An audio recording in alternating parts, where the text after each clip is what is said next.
What was supposed to happen on that last 2-point conversion? Yeah, not going to get into all the specifics, Jeff, but obviously it did not go as we thought it would. Did you make that call or did Tommy? Yeah, I make every call.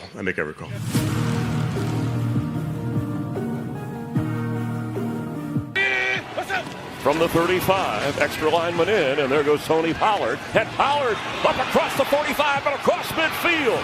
What a block downfield. Pollard still going. Unbelievable run. He's going to take it to the house for a touchdown, Titans. Van Jefferson with that block downfield when it looked like the Browns could slow him down. Field now he drops up. Sanders can run it himself. Or Winston Judkins. Sanders to throw, floats for the end zone. Catch made, diving. David Njoku. It's a Browns touchdown. Rushing Pollard on 16 carries. Make it 17, and Pollard straight up the gut. Pollard to the end zone. Touchdown Titans. Speaking of house call, you got it right there. It's blocked. Picked up. The Titans have it inside the 30-yard line. Sanders hesitates. And he gets away. Sanders will keep. And to the end zone. Shedeur Sanders runs his way in for 6. Sanders fires for the end zone. Open. Leaping up and grabbing it. Harold Fannin. And that's a Browns touchdown. In your face. For the tie, no Shedeur. It's Judkins on the direct snap. He was supposed to pitch it, but didn't and couldn't. And now he's going to have to throw it, and he does. And it's incomplete. And the Titans hold him off. Did you make that call or did Tommy? Yeah, I make every call.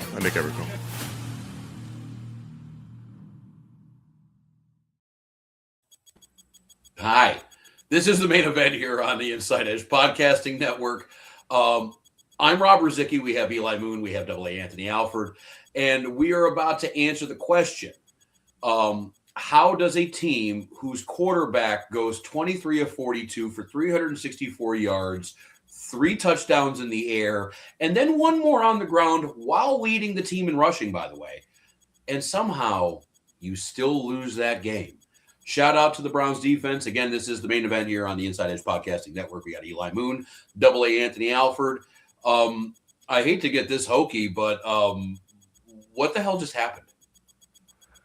Well, Rob, that's something we've been experiencing in Cleveland for a long time. That is the Cleveland Browns playing their way out of a victory like they do very, very well. Now, this week, they got real creative. And you know what, AA, I know you have a ton to talk about.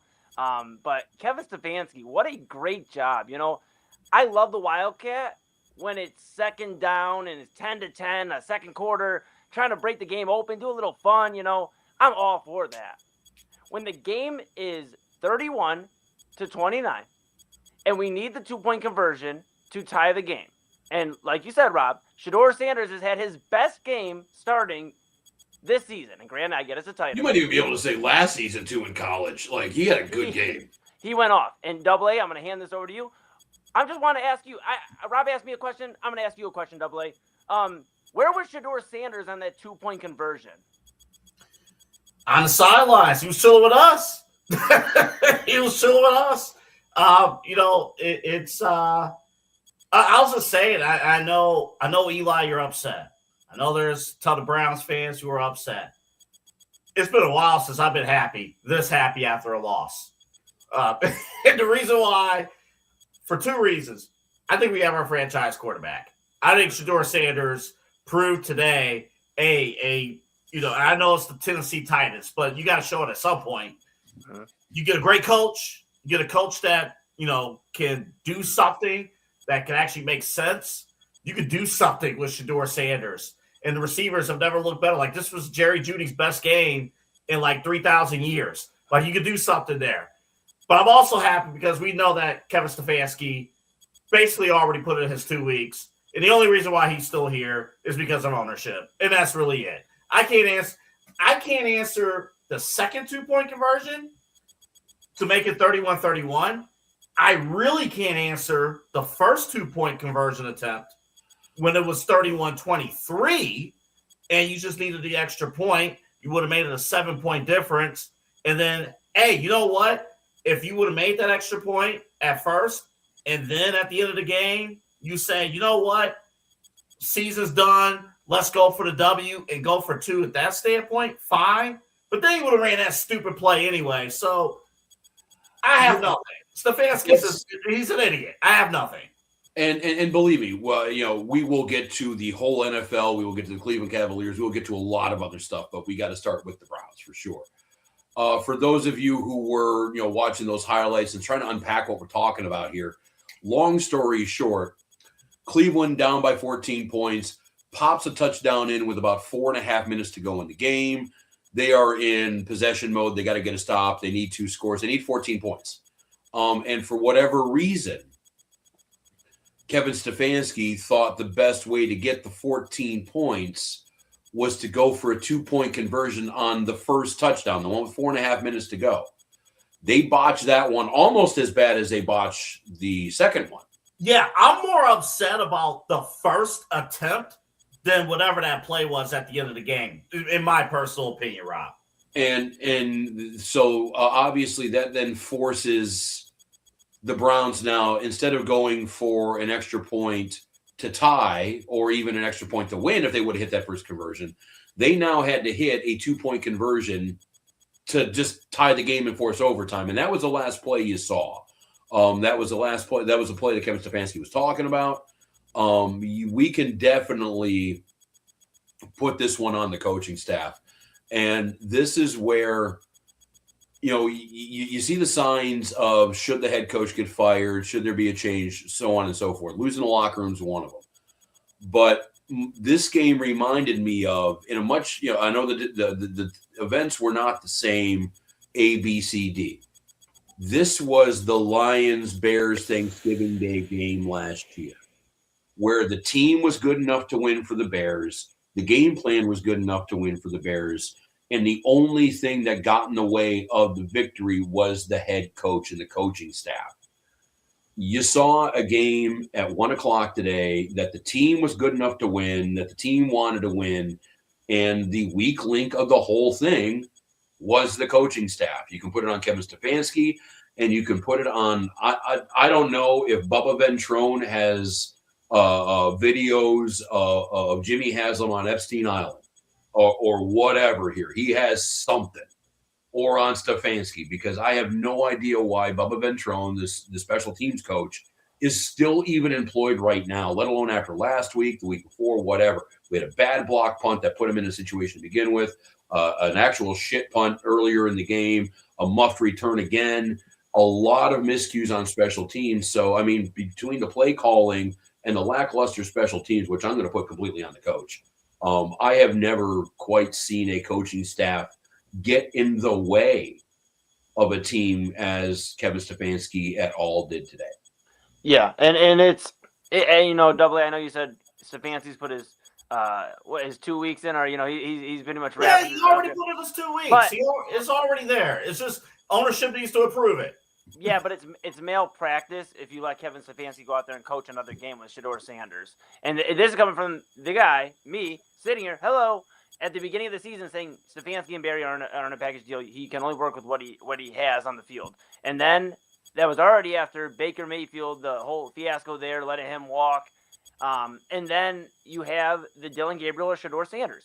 And dang, I really wish we could have saw 6 more starts of Shedeur Sanders, because not only have we limited his progression, but also we are out there now limiting his progression while he's on the field, because who knows what a come from behind down by 14 and you come back and win that game, because you're going to go to overtime after you get that 2-point conversion successfully. Maybe he's on the field to get it. You're going to go possibly win that game in overtime. That does wonders for a rookie quarterback, a young offense. And I think it is, like I said, malpractice to put Kevin Stefanski out there for another game, and you'll impact your franchise quarterback in Shedeur Sanders. I think he's earned that nod. Speaking of franchise quarterback, if you're going to run that stupid play, why is your franchise quarterback not on the field? Right. Like, you're For supposed both to of those 2-point conversions. What? Because it was a wildcat for both of them, wasn't it? I mean, you got Sanders who's throwing for 340 yards, 3 tutties. He is having, and Eli said it, but discernibly his best game as a pro. Now, I'm not saying Stefanski's hampering Shedeur's development as much as Eli is, because if you look at the numbers, he's trending up. I mean, yeah, the win would have been nice today, but he is playing better than he did the week before, and that's what you want. But you got this whole situation here with this this coaching staff just getting in the way, and I don't understand anything was going on. You got a great quarterback. He was having a great game at least. And I don't know why you voluntarily take him off the field in those big moments. Well, even if you want to use him as a decoy, even if you want to use I don't know why you – I know Judkins is good. This is no slight on Judkins, even though Shedeur had more rushing yards than he did today. Not a slight on Judkins, but he's your quarterback, dude. Like, the quarterback's supposed to have the ball in the most important parts of the game. And earlier in the game, they went for the Wildcat and Tennessee stuffed it. There's so much – the whole point – of a trick play is that it's a trick play, meaning you don't use the trick play all the time. You use it one time so that maybe you have film, the other team may have film on it, and then you do a different variation of it. You don't want to say freaking play over and over and over again, like a 6-7, 6-7, 6-7, and do it over and over and over again. People are going to figure it out. And that's exactly what Tennessee did today. They did earlier in the game when they stuffed the Wildcat earlier in the game. Shedeur would even have gotten his first touchdown, until that was stopped. And then, that matter of fact, we didn't even play the whole clip. Let's play the clip from Stefanski somehow explaining himself about what went on with the 2-point conversion at the end of the game. Yeah, not going to get into all the specifics, Jeff, but obviously did not go as we thought it would. Did you make that call or did Tommy? Yeah, I make every call. Yeah, Shedeur had the hot hand. Why would you take him off? Yeah, it's a 2-point play. Didn't come through on our first 2-point play. Got to the second 2-point play. We didn't come through, but that's on me. Was that play call yours or Tommy's? I'm responsible for all of it. Kevin, on the first one, just I guess what prompted wanting to go forward in that scenario? Yeah, it's a scenario that we talk about a lot. That's something that when you're down 14, feel good about the decision there. Didn't come through. Dude, I don't understand it, and it actually makes me upset because, like I said, I was defending Kevin Stefanski at the beginning of this year. It really infuriates me because the smile and the just, like I said, I call everything. But, I mean, guys, please correct me if I'm wrong. I could have swore he handed the play calling off to Tommy Rees. So this is your moment. And this is your moment where, you keep saying Stefanski's put his 2 weeks in. And this is your moment finally to be like, hey, this was Tommy's call. Like, Tommy called the Wildcat there. Well, I'm saying Stefanski had that moment to at least pass the buck. If he's really out of Cleveland, he had that moment. Well, then we would have been kicking his ass for passing the buck. I mean, but the way he's embracing it, just smiling, it's all on me. It's all on me. It's like he's hearing, obviously he hears it. The outside reports of, is Stefanski to blame? And it's just, I don't want him coaching my team anymore. Like, I get it. Like, I'm not a player. I'm not lining up on the sidelines. But think about the guys on that. I keep bringing up the offense. Not only Shedeur, Harold Fannin, Quinshon Judkins. I know he didn't have a great game today, but still, key, vital player on offense. And you look at some of these young guys, not only Shedeur, this win would have been big for the young guys on offense. I get we need a high draft pick. I know we need to surround the quarterback, which is Shedeur, with more weapons. That is very apparent. But winning is contagious. I talked about Jarvis Landry, I believe, last week or the week before, and I said it's contagious. When they brought Jarvis Landry in here, all he did on a statistical level was win. And that's all he tried to instill in Miami. So when he came here and saw a young core in Cleveland, he tried to create that. And I just think right now, I'm only upset because it could have done wonders for the progression of these young players to know what it's like to come back from 14 down. That clip real quick is interesting. Not just the play calling and him not passing the buck, but at the end of the clip, he said that everything runs through me. So, like, to Eli's point, I understand. Shit through a goose. Yes. Right. And Rob, I get what you're saying. Like, if you would have passed the ball, I'm not going to be hypocritical. Yes, we would have been, we would have said something if if he did pass blame.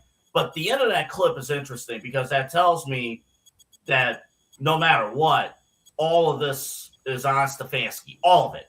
So that's kind of what I watched that in real time, and my take of that was the control freak head coach figuratively ran over for that 2-point conversion, grabbed the clipboard, and said, "I got this because this is a big play." That's what I took from it. I 100% agree. And I don't get it. I don't get it, guys. I don't, because if all, we've heard reports obviously coming out in the last week or so about Stefanski. Is he going to be a hot commodity on the coaching market when the coaching vacancies start to really open up here this offseason? For offensive coordinators? But either way, why would you want, if I'm a team right now, why would I want Kevin Stefanski in my, running my organization on the field every Sunday? Because clearly when the going gets tough, Kevin Stefanski quits. Well, okay, is he having a great year? No. Is he having a great 2 years? No. But he is not the toxic quarterback killer that I think we're making him out to be. I think he's arrogant. I think he wants to prove to everybody that he's smarter than everybody in the room. And I think that the play calling is affected by all of that stuff. Now, that being said, he wouldn't be the first dude to fall apart as a head coach and then go be a 5-star coordinator somewhere else.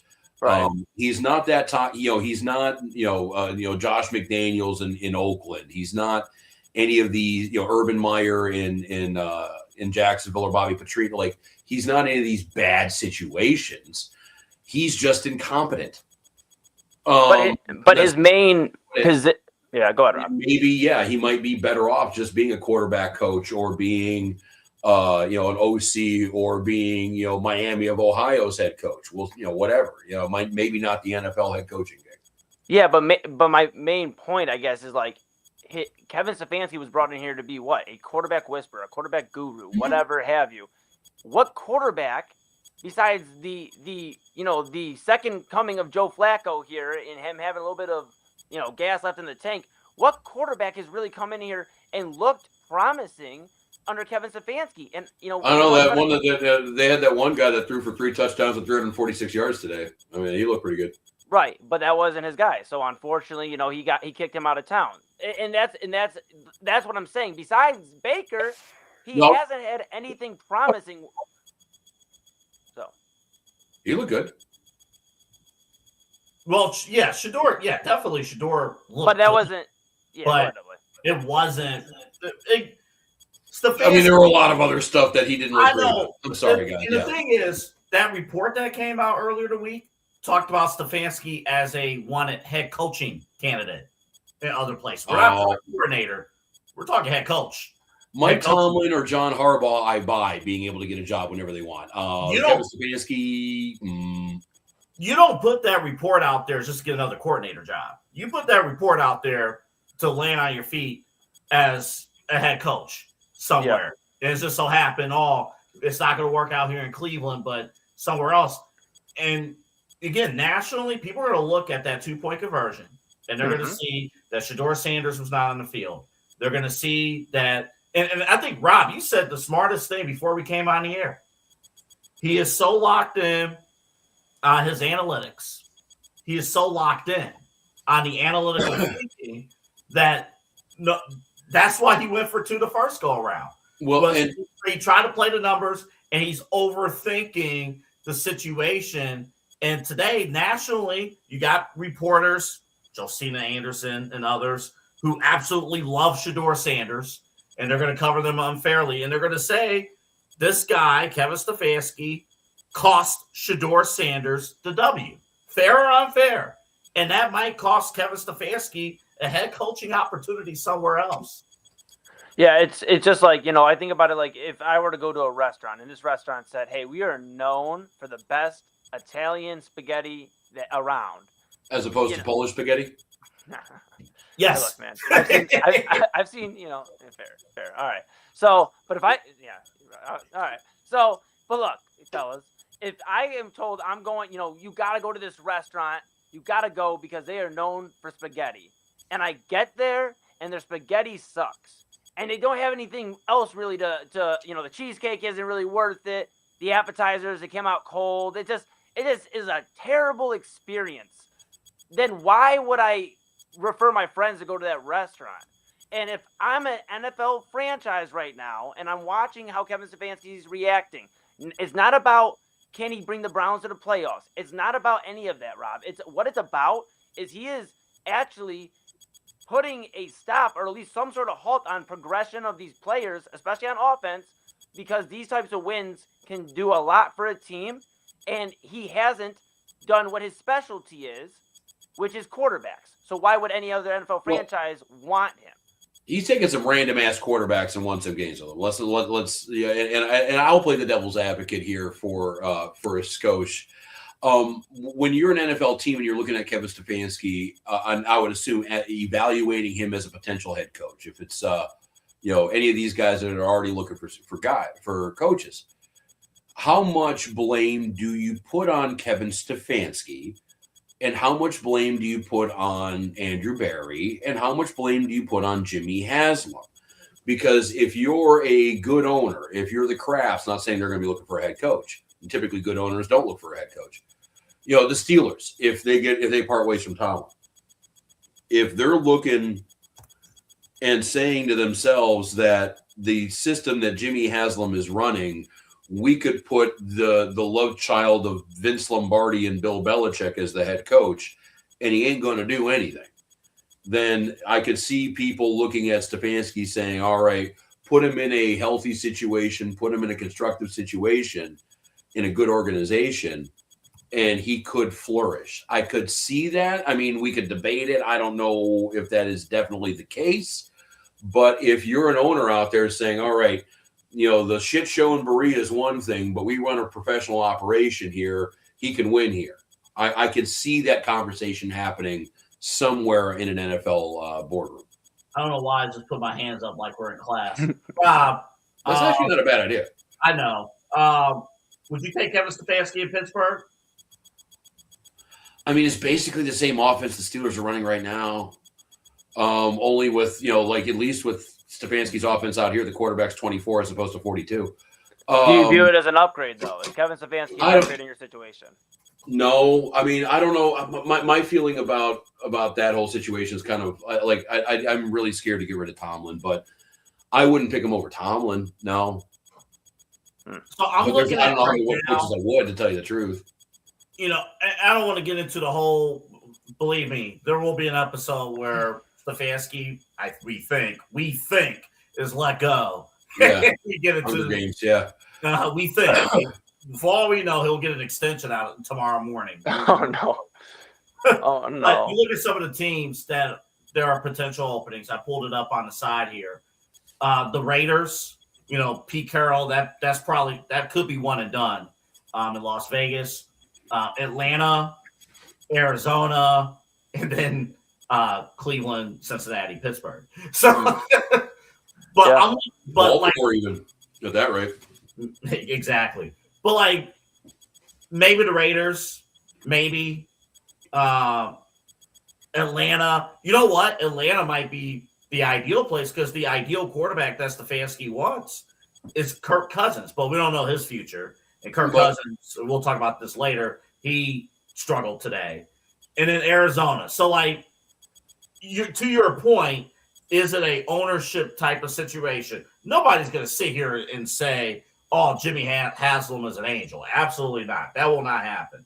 The problem today is that Stefanski had an opportunity to win the game or at least put the game in overtime. And he got in the way. And he got in the way, and he flat out failed. And now, today, finally, you have tangible evidence of Kevin Stefanski getting in the way. It's no longer an assumption. It's no longer, I don't like Stefanski just because. You have now proof right there in front of your face today that your head coach cost you the win. He's a speed bump. Everybody was trying to get up to speed. Everyone was trying to cruise, and he just dunk and slowed everything down. Yeah, and the entire coaching staff. You mentioned Rob earlier about Bubba Ventrone, who and this is not an emotional response. Every facet of special teams is garbage. every facet. How many opens have we put together? Kickoff returns for touchdowns, punt returns for touchdowns. We put in today a punt block where the defender just got right through. Any one of the three of us could have blocked that punt today. Yeah. So it's those things. It's those little things. And not to mention, our number one defense gave up 31 points to one of That's the my thing. And I'm glad you brought that up because I wanted to say for a defense that is highly lauded and praised and at the top of the statistics and all of that kind of stuff, they have a habit of disappearing whenever you actually need them. And Miles I know Miles had a sack today, but I think, one sack for Miles, I think with, this season, we can consider that a bad game. How many stops, that they could have made or sealed this thing up. And the linebackers were absent today. How many times did the linebackers get sucked in? You got the guards. How many open holes were there for Tennessee today? Like, it was just there was no stops, none. Mm-hmm. And Cam Ward, who has had reps throughout the year, Cam Ward has struggled just learning the NFL. They put him on a fire day one, and this was Cam Ward's best game as an NFL. Best game since the U. Yeah, absolutely. Yeah, I mean. And he's going to build off that, and he's going to move on. But that was definitely his best game since he was won the Heisman Trophy and shunned out of the college football playoff last year. With all that stuff. So we'll see what happens with the Browns. Eli, who they got going? What's up? I was going to say, did any of our teams win this weekend? Any of them? No, my fantasy team even's losing, dude. It's been rough. And no. Man. Well, everybody's losing. The Bungles lost. We'll get into that next segment with the rest of the NFL. Yeah. The Buckeyes, they lost, but I don't think anybody really seemed to give a shit. We kind of saw that when the college football playoff final standings came up. It actually surprised me a little bit. I thought they was going to get released roughly about now. Actually, I thought it was going to get released about 8:00 in the evening, but got an ESPN alert that said, "Nope, motherfucker, it's noon." We got on there and we checked out, and this was actually normally I'm not one that's hardcore into college. By Eli, normally I'm not one that's as into college football as Kirk Herbstreit or any super fan or anything like that. But this was really interesting. And AA has the graphic up there right now. Indiana, Ohio State, Georgia, and Texas Tech are your top four. I don't think that really surprised anybody after the college, the championship game round where Indiana did beat Ohio State head-to-head, and Texas Tech did prevail over BYU. So, those were pretty much, already done and ready to go. When it got a little bit more interesting, it wasn't Oregon at 5. It wasn't really even Ole Miss at 6, even though they don't have a head coach. More on that last week. Texas A&M, I think, was always assumed to be in. And then Oklahoma, I think, was also kind of the other Big 12 team or the other SEC team that was also kind of going to be in the tournament this year. Where it got interesting was the 8, 9, 10, that area down in there. Long story short, we had 3 teams for 2 spots. You had the Crimson Tide of Alabama. You had the aforementioned Miami Hurricanes. They did not win the ACC, but Duke somehow did. But again, Miami's ranked top 10 in the country. And then we had the University of Notre Dame as the 3rd team for the 2 spots. As you can see by the graphic in front of me right now, Miami got 1 and Alabama got 1. And Notre Dame did not get 1. In a related story, about 8 hours after that bracket dropped, Notre Dame announced to the world that, in the words of Cartman from South Park, "Screw you guys, I'm going home." And they took their ball, and they're going home, and they're not playing a bowl game. But nonetheless, we have a college football playoff. We have one fan base that is really, really cranky right now. I think another fan base in BYU who only has 2 losses on the season, but Both losses were to Texas Tech. So there's a few people that have a legitimate gripe, and I think that there's a few people that are wondering how the hell they got to this process and to this group of teams. I have no problem with it, honestly, for the most part. I mean, I guess you could say the Alabama is they got smoked by Georgia. And, I mean, 3 losses is tough. First 3 losses to make it, yes. Yeah, but it's Alabama. They've made history with those types of – they got in and they had 2 losses, and, I mean, like – so I think, it's Alabama. They're going to bring in eyes to these games, so they are going to get the nod over BYU, who not only lost but pretty much got smoked by Texas Tech both times. Just not competitive. Yeah, both 3-score wins, yeah. Right, yeah, and they that's were not convincing at all. And that's the thing, I think, Rob and AA, when you look at BYU, and there's a few teams we can, talk about with this, the bracket and who didn't get in, who got in. But when you look at BYU, first off, and it's no disrespect, I know AJ DeBanza just went there for basketball, but in football, nobody really tunes in for BYU football. And that's, when you look at that, coupled with when you play the other great team in your conference, you got smoked. Well, we can't justify putting 2 teams in for that conference. Ohio State and Indiana, and congratulations to the Hoosiers for getting it done. We'll see if Ohio State matches back up with them later on. But that was a competitive game. It was 13-10, and really should have been an overtime game if Ohio State's kicker. Oh my goodness! But yeah, but that's what it comes down to. I think with BYU is like they don't have enough marketability, and in the day and age of NIL and marketing and all that. That's what it comes down to, mixed with you got smoked by the only other good team in your conference. So I don't mind Alabama getting in, and I don't mind Notre Dame not being in either, because guess what? If you would beat Miami, you're probably sitting where Miami's sitting at. We got to talk about this whole notion of, if you play in a conference championship game and lose, you're penalized. It's not necessarily true. But what is true, really, and I think I blame ESPN. By the way, courtesy of ESPN for the graphic we had earlier. But I do blame ESPN because I hear them talking about all the committee, the process should have been this way and the process should have been that. Did everyone forget that when you meet as a committee week in and week out, everything starts from scratch every week. Every week it starts from scratch. It's not a situation where one team is slotted here this week, so they should be slotted at this spot next week. No, it's all from scratch. Well, real quick. So that conference championship week, what it is, it's another opportunity to show that you belong in the playoff. However, if you get smoked, that's an opportunity for the committee to say you don't belong in the playoff. And that's exactly what happened to BYU. That's what could have happened to Alabama, but BYU got smoked. And then that's a shot at Notre Dame saying, hey, guess what? Since you're not in a conference, you didn't have an opportunity to show that you belong in the playoff, and you're sitting at home. Literally, you're going home because you're not going to play in a bowl game.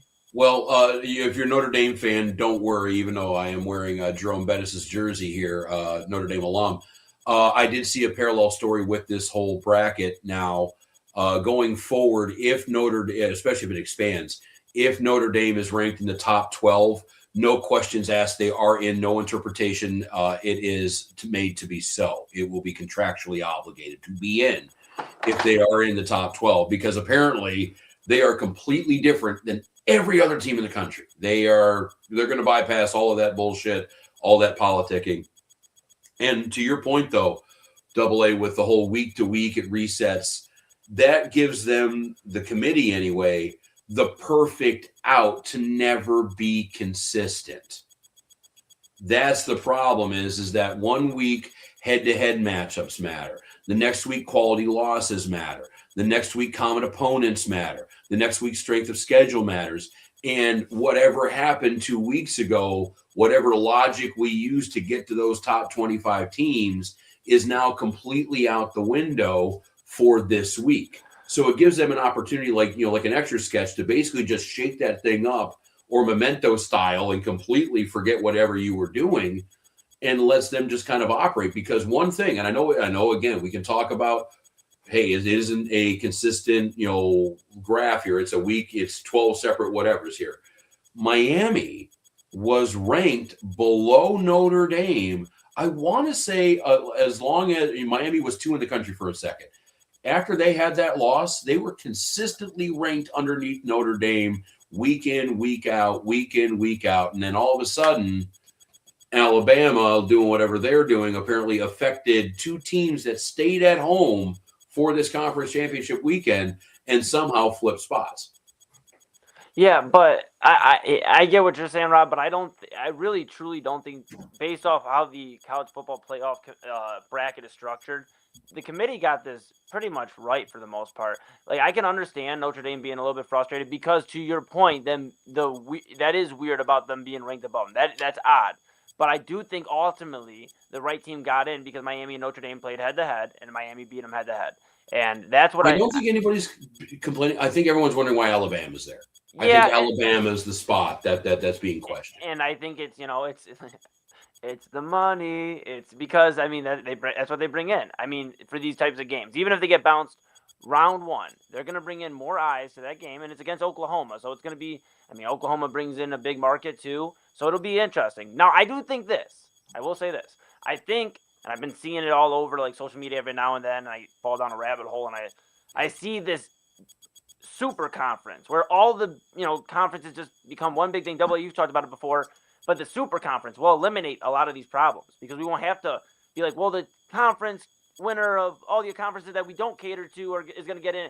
There's going to, in Texas, isn't Steve Sarkisian's not going to be able to sit there and go, well, maybe we just don't schedule these types of teams anymore because you're going to have to because we're all part of one conference. And then it'll be when you see 1 through 12 ranked, it's 1 through 12. It's not, well, if 14 wins their conference championship, they may jump over 8. And I think that's going to eliminate a lot of it. I think it's going to come a lot sooner than we think because of these types of discussions. Because it ain't working now. This system ain't working. You know what, though? Hold up. What do you mean it's not working? What do you mean?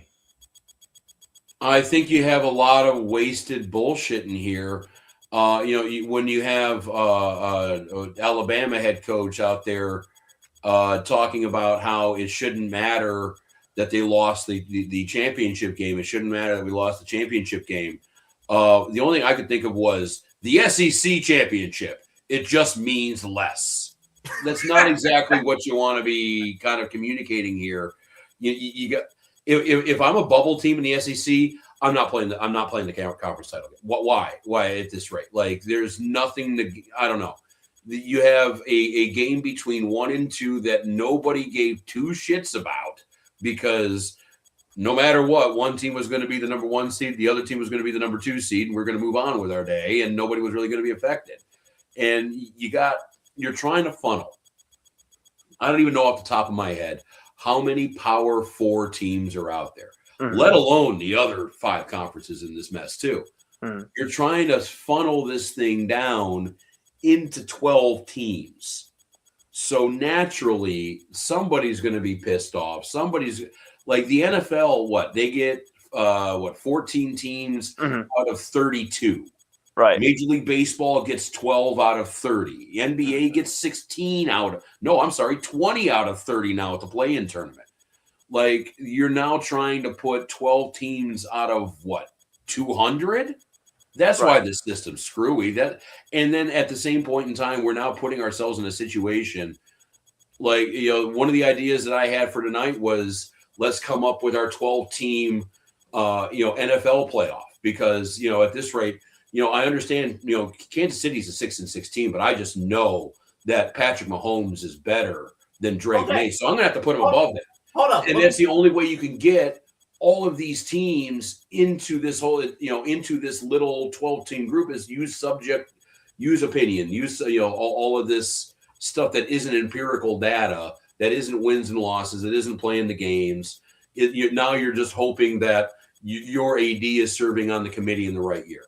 So if we did that exercise, let's say we did that exercise for the NFL each and every single week. All right, cool. We have our own metrics. We know straight for schedule, this, that. Patrick Mahomes plays for the Chiefs, so Objectively, that matters. That does matter. Those kind of things. Isn't it at the end of the day, who are the 12 best teams? Like, at the end of the final exam, no matter what metric we use, the final exam, who are the 12 best teams? And why do you play the regular season? And if we said, oh crap, the Colts have had a fine season all year long, and I had them at 12. But here comes Patrick Mahomes and the Chiefs, and I feel ultimately that they are the better team than the Indianapolis Colts, and I put them in. Do I have to explain myself why I'm putting them in, or do they belong there? They don't. Then why do you play the regular season?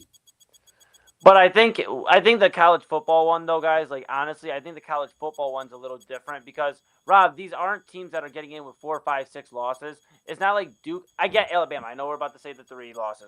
That's why I was very careful and said 4, 5, 6. But, you look at, Duke didn't get in. Duke won the ACC championship, beat a ranked Virginia team. They didn't get in. So, I truly think the ultimate conference, or whatever they're going to call it, when they get a bunch of these teams together and you see a Tulane play against some of the the big schools earlier on in the year, so you're not wondering if Tulane can hang with them or James Madison can hang with these schools. That's gonna really simplify a lot of this. But until then, we're gonna be having discussions about, does the ACC championship matter? Because nobody talked about, does Duke deserve it? Well, because they have 5 losses coming into it, and nobody talked about should BYU get in. I think as soon as BYU was down by 3 scores, everybody scribbled them out of their bracket contenders. I mean, that's the reality. Yeah, because they didn't have an A on their helmet.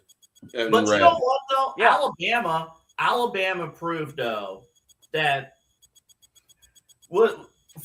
I'm strictly from a football competitive standpoint. You don't need to expand strictly from football, because to me, Alabama's not a contender to win a national title. All the teams that are true, legitimate contenders to win the national title all got in. It's not like the 4-team playoff situation where a top legitimate, Oregon or Texas A&M, they didn't get in. And and they're good teams. Like, every team that is in contention, legitimate contenders, they're in the playoff. That's so true. From that standpoint, from a football standpoint, the playoff works. Well, you can make an argument that Notre Dame is good enough to win this tournament. I mean, they have a great team that did falter the first 2 weeks of the season. You can definitely make it, and again, to the broken system idea of this, can either of you tell me clearly and concisely why James Madison or Tulane has a better chance than BYU and Notre Dame? So my argument to that, James Madison played one Power 4 team all year and got their ass kicked by 30 points. By the way. But my argument isn't even really an argument to you, Rob, because I know you and AA more so have differing takes. My take is really more so solution focused, where we won't have this discussion of a James Madison or a Tulane in the future, because they're going to have those type of games earlier on in the year against an Alabama or an Ohio State. And we'll find out. And I know they had the one. I know you mentioned the one game they had, but they won their conference. And right now, the way the structure is set up, James Madison is allowed to be one of the Cinderella stories. Same with Tulane. But I would do this, though, all kidding aside, because as I just mentioned, from a football standpoint, the conferences all kind of put themselves in this position in the first place, because what was the discussion we all had going into the conference championships last week? Oh, Ohio State's a great team, but they didn't face USC. They didn't face this team. They didn't face that team. Indiana, great season, but they didn't face USC, this team. The ultimate crapshoot would have been if USC, I'm just hypothetically speaking, what if USC was undefeated this year, but USC couldn't face Indiana and Ohio State? You can only put 2 in the conference championship. Well, I mean, look at I think this system, and it makes sense, it was designed before the expansion here. When back in my day, when the Big Ten only had 12 teams, or 14 teams, or whatever it is, not the 20 whatever. I don't even know how many are in the Big Ten anymore. I don't even know now. SEC, think about as big as these conferences are. The only time Indiana and Ohio State played in the last 2 years was in that conference title game. They weren't on each other's regular season schedule for 2 years, and they're in the same conference. Right. And, you even look at the way it was designed with the conference champions getting in. The reason why we're playing this game with that, with the Gang of Five school, and now what we have, the ACC out in the other one in too. Remember, this was originally built for the Big Ten, for the SEC, for the ACC, for the Big 12, and for the Pac-12. That's right. Right. That's why it seems like now we have an extra guaranteed slot for a conference champion, because they thought there were going to be more conferences. They didn't count on the Pac-12, sinking and all the rats fleeing out to the Mountain West, to the Big Ten, to the SEC, to wherever. So this system, it was built for a college football landscape that really doesn't exist right now. And maybe to Double A's point, we have to kind of get a super conference in here, something with 40 teams. I would have to say would be 40 teams into 12, whatever it would be.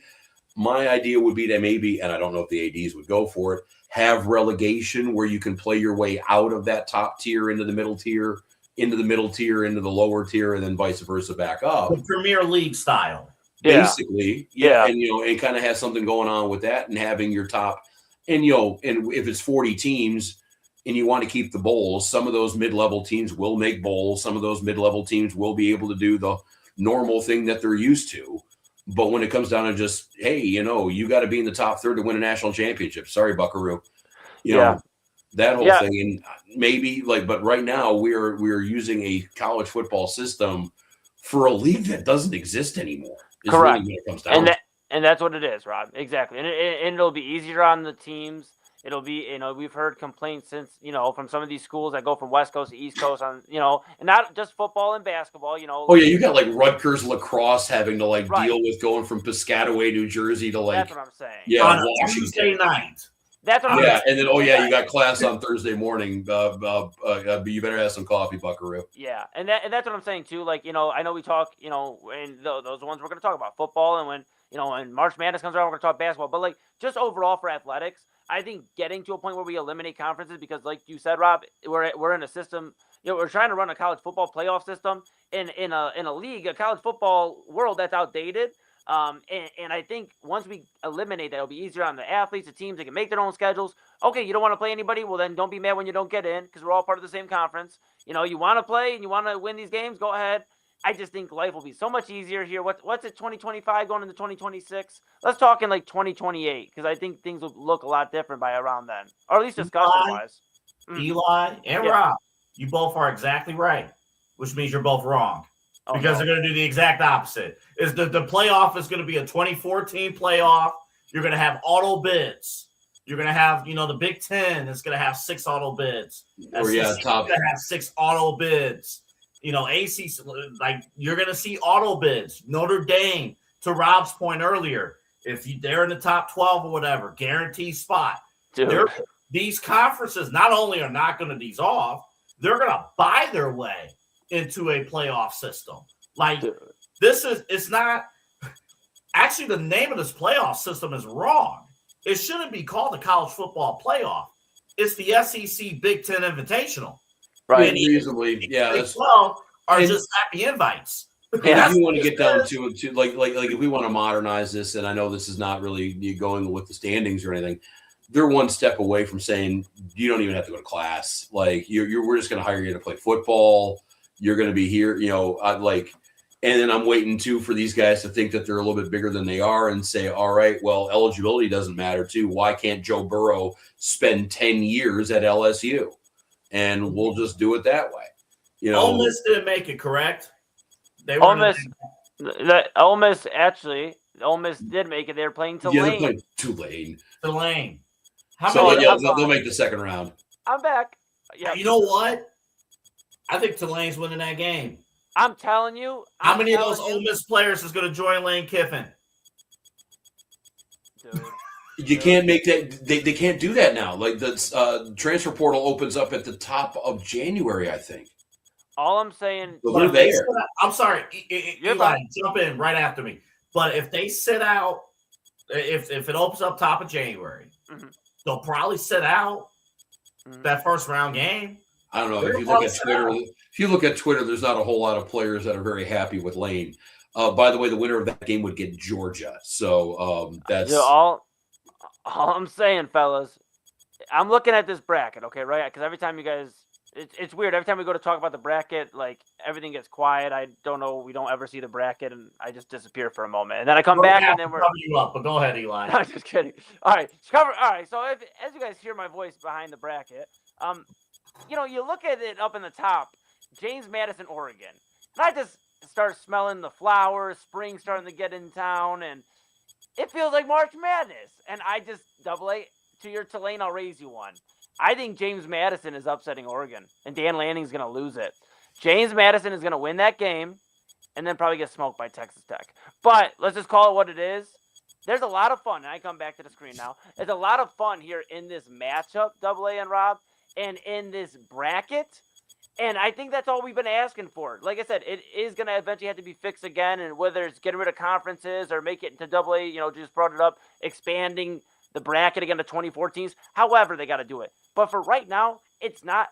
It's working. I guess is my point. It's working, and you get true underdog teams in Tulane and James Madison that we can rock out with. And if they get smoked, well, we expected it. And if they don't, now we got something. The one thing I will also throw in here, it was 1 year, so I don't know if it's a trend. I don't know if it's a coinky-dink. Remember last year, all 4 top teams who had the bye got the asses kicked in the first game they had a chance to play.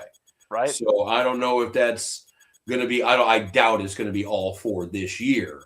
But if you're Indiana, Georgia, Ohio State, Texas Tech, I would think one of them might not make at least one, if not 2, might not make the semifinals. And I don't know if it's going to be Tulane kicking Georgia's ass or if it's going to be James Madison now figuring out, how to play football all of a sudden and taking down the Big 12 champion. But they better do something if they want to have representation in this bracket. Because if it's going to be the lower end conferences just getting their asses handed to them in the first game by a Ole Miss or an Oregon or a Bama or whoever, then there's not a whole lot of reason to put one of these teams in when you got, I'm sure Notre Dame fan is looking at Tulane and looking at James Madison going, you put us on the field with those guys 10 times, we are going to win 10 times. We are going to use our second stringers for one of those games. We're going to use our fourth stringers, and we are still going to beat them 10 times out of 10. And who would disagree with that? So if I'm Madison, if I'm Tulane, then one of those teams better do something. I do want to react to one thing before. I know we got a break here soon. I do want to react to one thing that actually involves one of our teams. It involves Ohio State. And the fact that the committee basically said, hey, you know what? 2 of the top defenses yesterday competed, and we're going to keep them at 1 and 2. And I thought that game, and because I thought Georgia was going to move up to 2. Mm-hmm. And I thought that, Ohio State was going to be 3, basically. Yeah, that's what I thought. And I know at the end of the day that really doesn't matter. But I think in terms of how that game played out yesterday, Ohio State had 2 drives in that fourth quarter, a 12-play drive and a 15-play drive, where they marched right down the field. And unfortunately, both times, they QB sneak on 4th and 1, which I thought I thought we got it, but then the knee was down, and then the field goal kick there at the end. Like Ohio State, I don't want to play the would have, should have, because the result did happen, but Ohio State was in the driver's seat to win that game yesterday, and it didn't happen. But the committee saw that and said, hey, Ohio State, you only fall to 2. I thought that was interesting. Instead of, if this is the BCS, they're the 4 seed. Georgia probably would have been 2. Yeah. And my final point to this, Rozycki, before I kick it over to you, my final point on this is we finally got to see Shedeur Sanders and Fernando Mendoza both play an NFL-ready defense, an NFL defense, basically, because Ohio State's defense every year is basically the next NFL draft of first rounders. So we got to see them play kind of like our first head-to-head. Shador won, Mendoza nothing, man. That's all I'm saying. That was one of my takeaways this weekend. As we were sitting here talking about Mendoza maybe. I'm cool, man. I'm cool. We got Shador. I'm cool. We'll see if Mendoza or Sayan is going to be in the Heisman discussions. We'll see. Sayan still has another year or two left. I think Mendoza will be into the draft this year. So, yeah, we're going to be talking about that. The one thing I'm looking forward to is if they win their first round game, we will have a rematch of the 2001 national title game. It will be the Canes. It will be the Buckeyes. And I would like to see that. The other team I do want to shout out, a team that is not in this bracket, John Carroll University. They Sports Center last night. I was a little surprised to see them. They were playing Mount Union, that team that Division III that wins pretty much every year in the national title. They ain't going to win this year because John Carroll kicked their ass 10-7 and sent them packing. So they're shout out to John Carroll.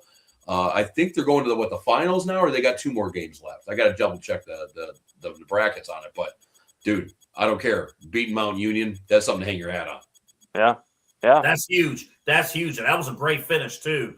So yeah, congrats to John. I know they're working on campus upgrades too over there, University Heights. You keep winning games, you'll be getting some upgrades for sure.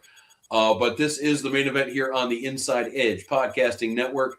As we're talking to you right now, the Sunday Night Football game is in the second quarter, and the Houston Texans just popped one in the end zone. They are defeating the Kansas City Chiefs 9-0 right now, pending extra point. I'm keeping an eye on that one because if Kansas City loses, they'll have the same record as the Miami Dolphins, and that'll be fun for me. But yes, I am Rob Rozycki. We have Eli Moon in the middle. He has been the college football playoff graphic on and off for the last 10 minutes or so. AA Anthony Alford, he is sneaking into his DMs at this point. I am, again, Rob Rozycki. This is the main event. There. What's up? Real Marks. You're back in the game, AA. Playoffs. That's a big one. Hey, good stuff. Well, I'm happy to hear that. I'm DOA on fantasy. We'll save that for a different day. But up next, we'll talk about the NFL just in general. Speaking of the Chiefs and Texans happening right now, we have some problems happening at Rocket Arena, Quicken Loans Arena. The Cavaliers. The arena they play in has changed names more times than Prince. But we are having some issues happening right now with the team itself. Losing to Golden State last night. I believe it is now 12-9 on the year. I want to say 12-9. I could be wrong on that. But we are having a 5-alarm fire, or maybe not. We'll see what's happening with that.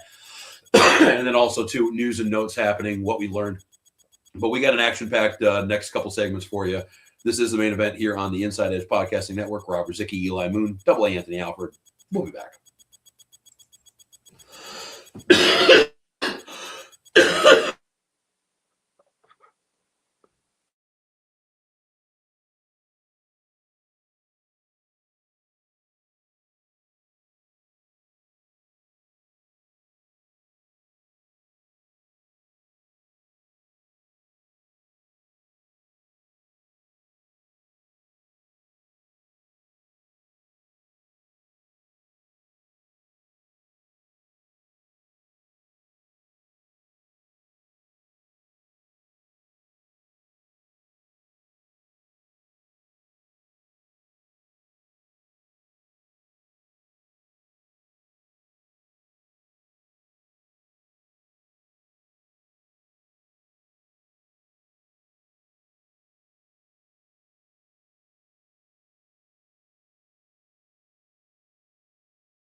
on the fake. Williams looking, throwing, it is intercepted! Keyshawn Nixon and the Packers will win it!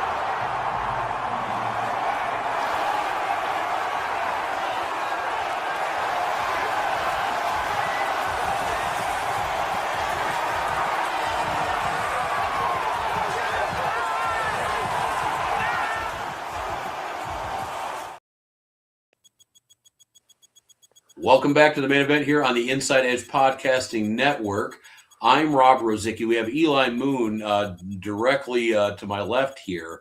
And where's do we know where Double A's at? Do we? He'll be here in a moment. He just wanted to let you intro the show, not get nervous. Is he fighting with neighbors? Oh, Okay, he's cool. here. I I didn't know told if you were you. scrapping with neighbors at this point. Yeah. I don't know if somebody else is beating on your window. Dog, it's been a war zone out there, man. I live in Menor, man. I have no idea what you're talking about. It's pristine out here. Are they running the Wildcat outside? Are you just having flashbacks of 1 o'clock today? Yes. Oh, yes. Lord. Somebody had a strong opinion about Kevin Stefanski outside, so I had to deal with that. Well, yeah. There's a lot of things we have to deal with that damn Browns team. Let's talk NFL though. That doesn't pertain with the Cleveland Browns. Let's talk about the other legitimate NFL franchises here. What you just saw was the end of the Packers and Bears game there. Packers win in thrilling fashion, 28-21. That was just one of a few games this week that, with the schedule kind of randomizing and rearing its ugly head, we had about 3 or 4 games that were de facto playoff games for a lot of teams for either playoff spots, for division titles. That one being one of them to basically figure out who's going to be the leader of the NFC North. Mm-hmm. We got this game happening right now with Houston and Kansas City. They're fighting over both of their playoff lives right now. Houston at 7-5, Kansas City at 6-6. A couple of other games that were basically de facto playoff games was Cowboys and Lions on Thursday, the Thursday night game. And also, too, my team, the Steelers, were involved in one of those kind of situations, too, with the Ravens. A lot of big games this week. I don't know where you want to start. If we want to go with Green Bay, if we want to go with big picture, if we want to go wherever you guys want to take this thing at this rate. Eli has his hand up. Rob, you asked me a question last week about the Chicago Bears, and that's where I'd love to start, actually. You had asked me, my friend, you said, Eli, do you believe in the Chicago Bears, to paraphrase? And I said, no, because the Bears are going to be the Bears. And you said, okay, well, let me ask you this. If they beat the Packers both times, will you believe in the Chicago Bears then? I said, you know what, Rob, I will. And damn, I'm even mad I agreed because, what are we talking about? Ever since I basically remember my football existence, the Packers are greater than the Bears. And we just watching that clip again, no matter which way they do it, the Packers are just going to continue to beat the Bears. I wouldn't be surprised if they sweep this season series.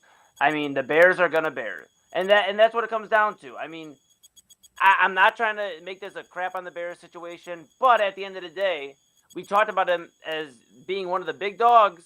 They were literally, if I remember correctly, number 2 last week, as W puts up this great graph with us. Number 2. And now who's looking there? Green Bay. It's just like, I just can't buy into the Chicago Bears team. I know we're going to talk a lot about the NFL. That's where I'd love to start because I just don't think Caleb Williams has that killer instinct in his body. I think when it comes down to winning these big games, when they matter and it gets cold out, Caleb Williams is wishing he was still in Southern California. Well, Green Bay is healthy too.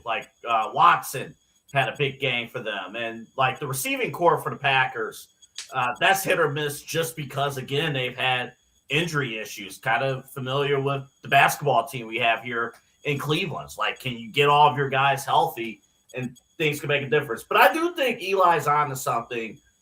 When you're talking about finally overcoming the hump, right?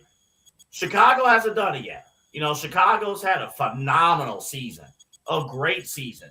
And they're going to get the Packers again in 2 weeks on a Saturday. So you can either watch James Madison playoff football or the Bears-Packers rematch in 2 weeks. Oh, decisions. Decisions. Are you going to watch James Madison upset Oregon, or are you going to watch Bears-Packers too? You got decisions to make. Double A, I'll let you get right back to it, but I already know how one ends, so I'll probably be watching James Madison. But you know what?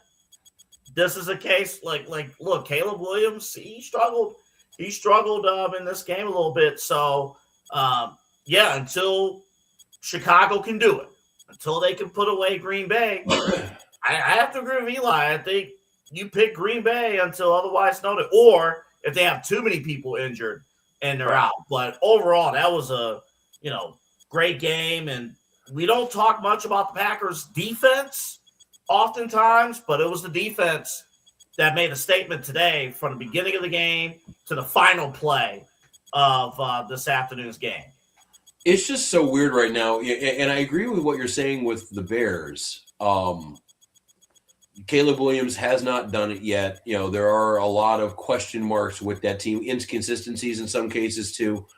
But the only reason why I give them right now a chance in the NFC period is you can say that for pretty much every team. The Rams, they lost to the Panthers last week. The Eagles have had their issues. The Packers, we all watched the Cleveland Browns beat them up pretty good. The Tampa Bay Buccaneers have not looked great at points in time. Seattle has blipped out. Sam Darnold, does anybody trust him? Who would you trust more in this situation, Sam Darnold or Caleb Williams? With San Francisco is all beat up. They've had their ups and downs. And to tell you how close and a bottlenecked all of these teams are in the NFC, realistically and in the standings, Chicago went from the number one team in the conference to start the day. Now they're the 7th seed, and they're a game away from being completely out of the playoffs altogether. So this is how fast this stuff's kind of moving around. The difference between the Rams at 10-3 and the Lions at 8-5.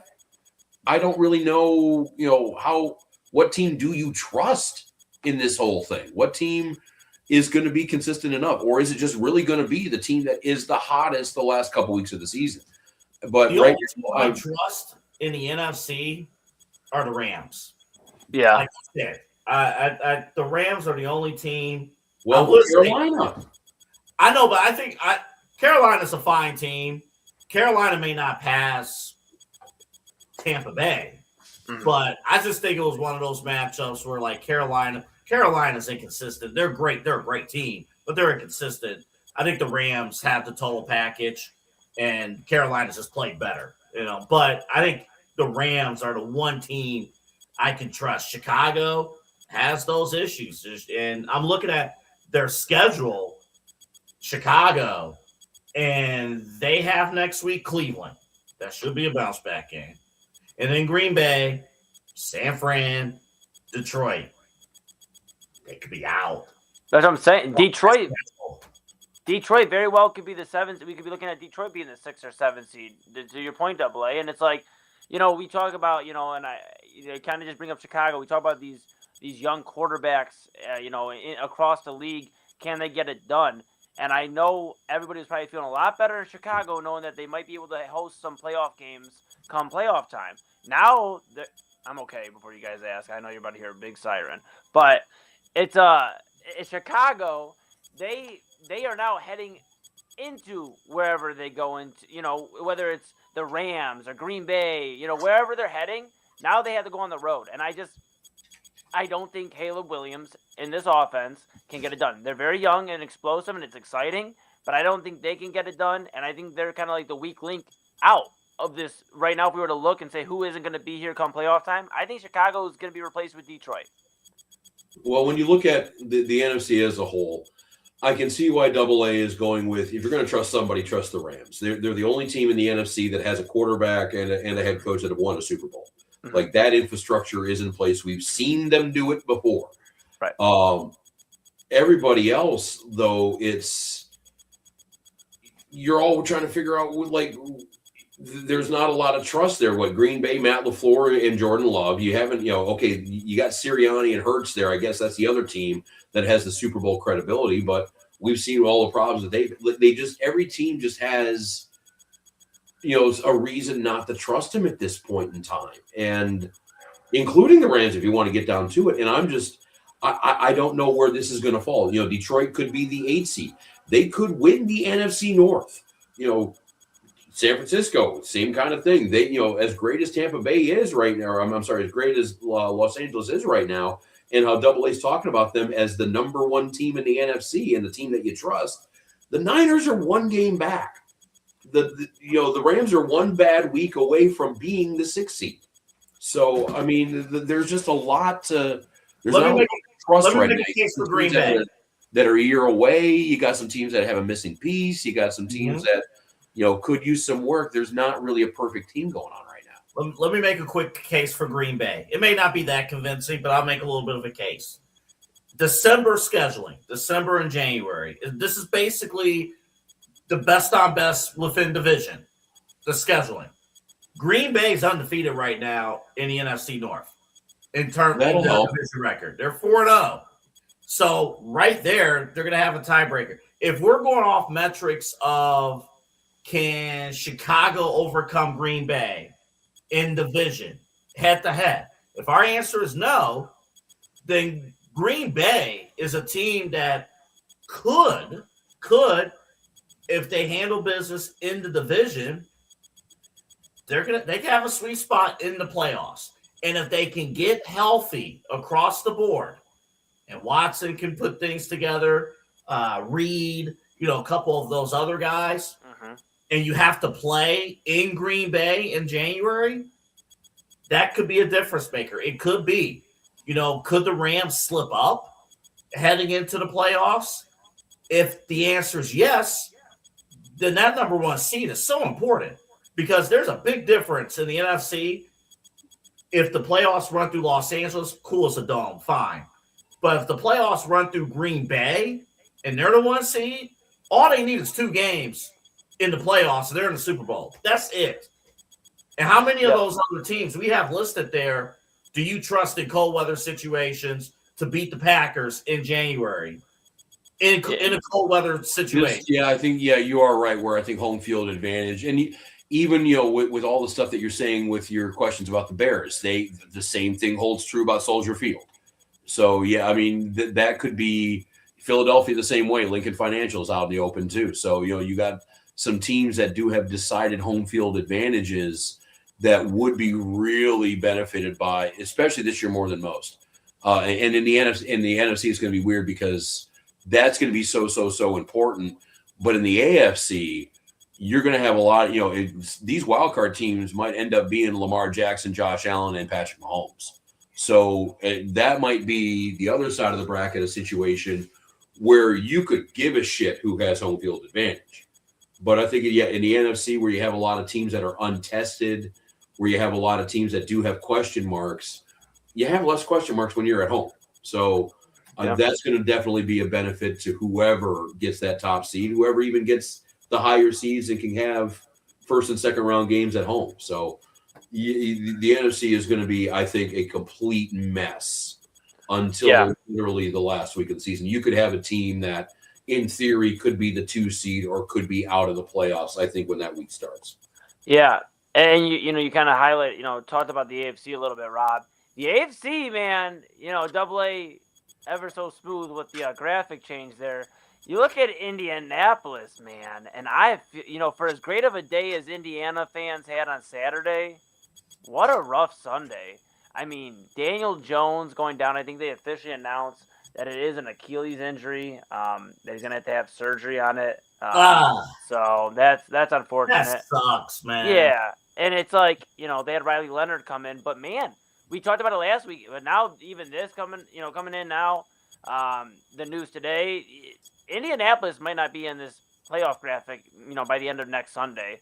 It's really starting to look interesting, especially, you keep highlighting a little bit, Houston's playing right now, and Houston's looking better every week, and C.J. Stroud's starting to look like, rookie season C.J. Stroud.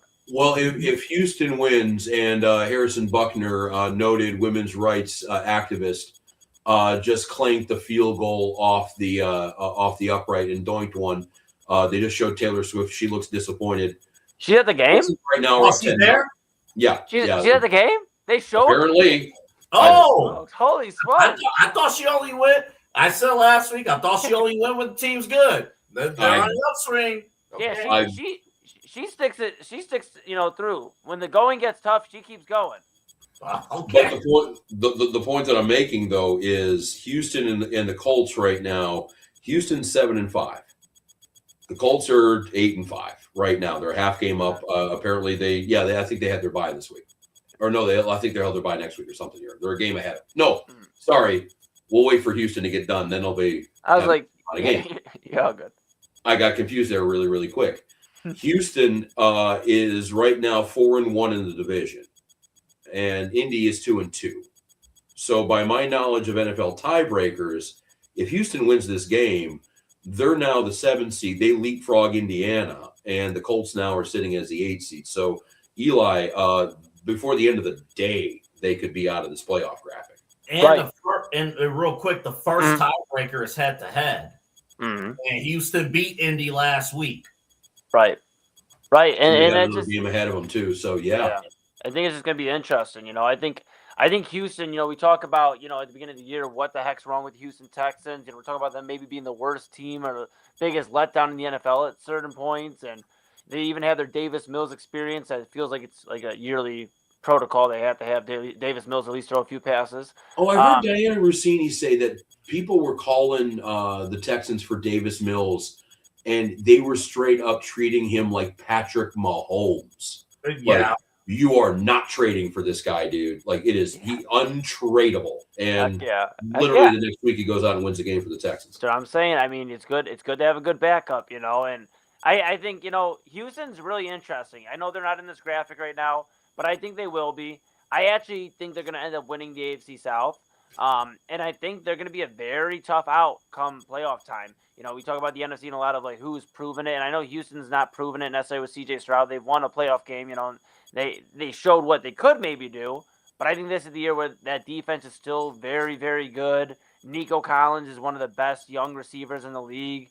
I think it's going to be interesting. And hey, you know what? If Nick Chubb can make a postseason run and maybe make a run for that Lombardi trophy, I'm never going to be mad about that. I don't think they'll pass Jacksonville. That's the only. Yeah, Jacksonville at 9-4. That's a pretty lofty goal. I don't think they'll pass Jacksonville, but I feel bad for the Colts because this is it. Because teams have locked down on Jonathan Taylor even before the Daniel Jones injury. Teams were pressing, the passing game. Like, hey, you're going to win football games. It's going to be because of Daniel Jones.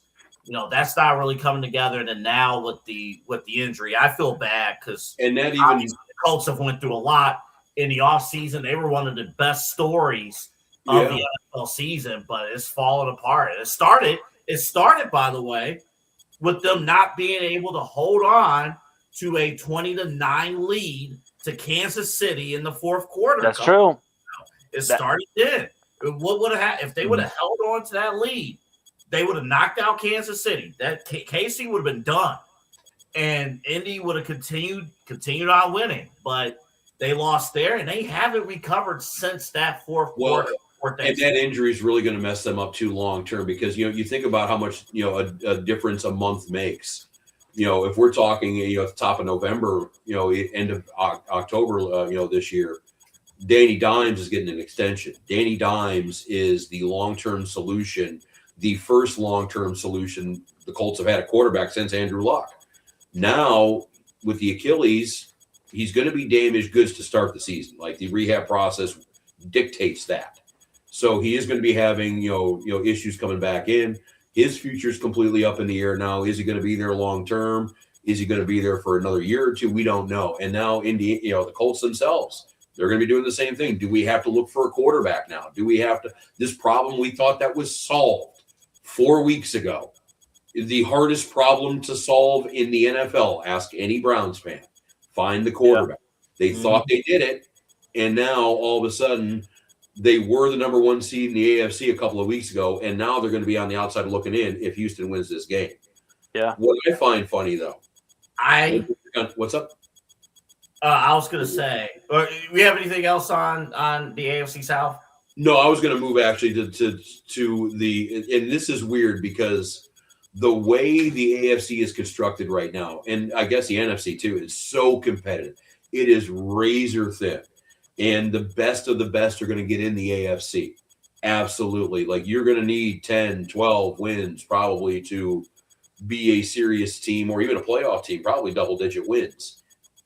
Except there is one race, and it's kind of the weird thing. It's you got the one kind of just wayward situation here happening in the AFC. The AFC North.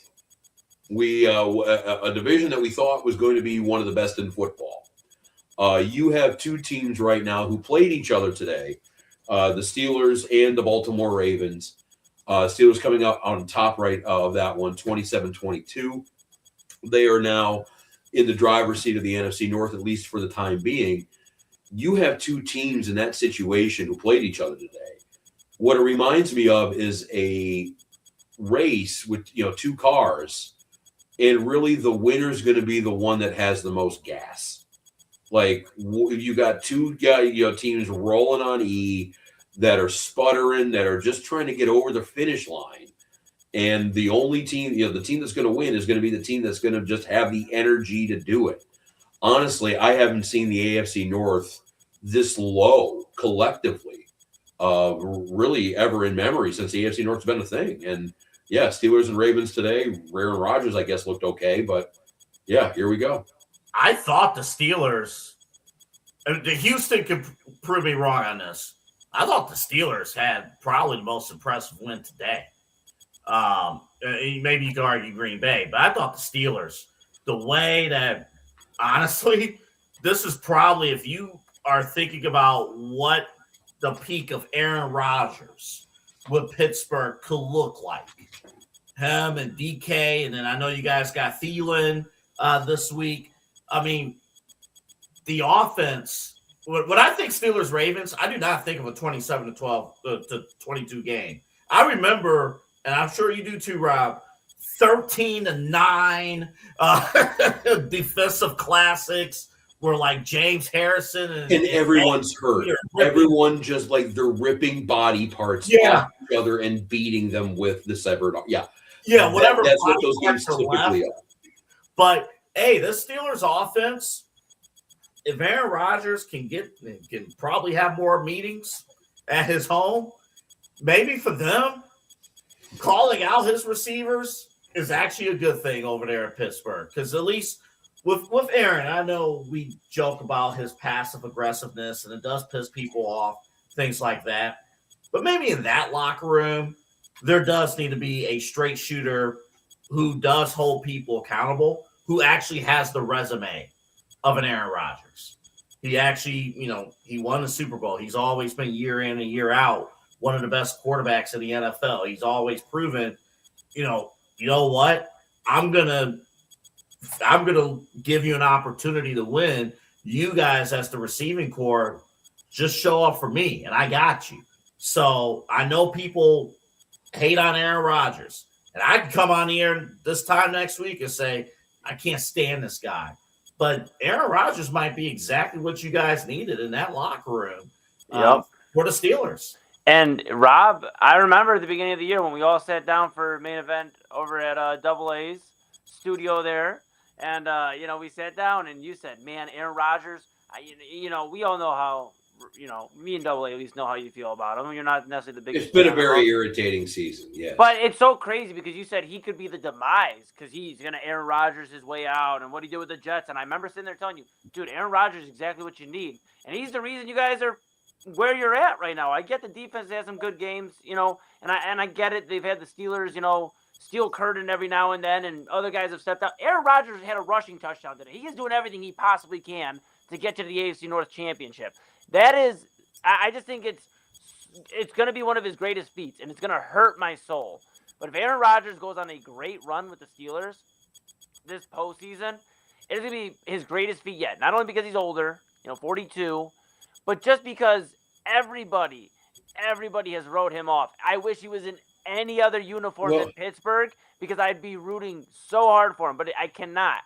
As a Browns fan, I cannot. The trouble is with A-Rod is that you have the whole A-Rod thing with the Jets that's coming in too. I understand that. You also have Mr. 9-8, Mr. First Round of the playoffs, Mike Tomlin. And if Aaron Rodgers is the force that is needed to get the Steelers into the second round of the playoffs, then okay, that's just something I'm going to have to handle and just deal with as whatever. He just annoys me. It is what it is. He played good quarterback.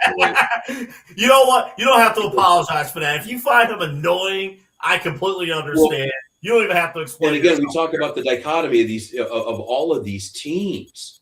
Where they look impressive as hell. They beat the Ravens. Aaron Rodgers, rushing touchdown. Eli talked about it. You have looked like Aaron Rodgers of old for a split second. Last week, he looked like Y.A. Tittle out there with a broken nose. He looked like John Rambo getting chased around by Brian Dennehy in First Blood. It looked like it was a survival flick. He was fighting off zombies in Walking Dead. He looked beaten. And they lost that game 20-6 or 26-7. So, and Eli brings it up. You both kind of brought it up. This is not the stereotypical lean on the defense Steeler team. I think the only single-digit game the Steelers had all year as a defense was against the Browns. And I don't know how much weight you want to put into that, but this is a defense that's given up 26 points last week, 31 the week before. Okay, they had a decent game against Cincinnati with 12, but after that is 26, 20, 35, 33. Like, this is not a good defense. And Aaron Rodgers is going to have to be able to pull every rabbit out of his hat to kind of compensate for that, unless the defense gets 5 turnovers, because that's the only way the defense actually looks halfway decent. But it's going to be a long road to hoe. And when you're talking about these, the teams that are 11 and, you got the Denvers and New Englands and Buffaloes and the Chargers of the world here, I just don't see the Steelers right now being able to hold up as, the one-eyed man is, what's the saying? A one-eyed man is the king of a group of people of blind guys, something like that, where, the Steelers are just going to be the one that goes to the playoffs, it looks like, out of this division. And I don't know if that's going to be winning in the first round, winning in the second round, or anything like that. Eli, I know you got a point to make about Buffalo. I have a quick question for Rob. So I'm looking at your Steelers schedule. Yeah. Miami on Monday night, which we thought for a while that was going to be flexed out. It's not. And actually, Miami is picking up some W's. They beat the Jets. I know. But on the road against Detroit, on the road against Cleveland, which basically means they ain't traveling much. And then you finish in the regular season against Baltimore. I mean, what do you think in terms of outlook? Because I'm looking at the schedule. You just beat Baltimore. Detroit might be a tough one, but all 4 of those games should be winnable games. They're all winnable games, and if you want to be real about it, I have a feeling that that Baltimore game is going to get flexed to Sunday night. I got a feeling that's going to be the last game of the season. That is probably going to be for the AFC North. Baltimore has Cincinnati, New England, Green Bay, and then Pittsburgh. So I will take Pittsburgh's Final Four over Baltimore's Final Four. But the Steelers' schedule is going to help them out for sure. I don't know. Like, they just got to help themselves. That's where they're at this point in time. They got to win these winnable games. Miami is going to be a benchmark. I can see the Steelers losing that game next week after a convincing win against the Baltimore Ravens this week. That's just kind of where everything's at right now. Because that's the thing. It's like the schedule tells you, honestly, you should be able to get in the driver's seat and win the AFC North. I took a peek here at Jacksonville's schedule. I'm like, is there a realistic chance you can catch Jacksonville? No. They have the Jets. They should beat them. But then Denver, Indianapolis, like those are 2 games, maybe, and then Tennessee. So that would be tough for you guys to catch Jacksonville. But the schedule at least gives you a chance. And I do think in this AFC playoff, I think if you look right now, how much do you trust? Like, to me, the difference between the Bills and the Chargers, like, I want to see how the Chargers look against Philadelphia tomorrow night.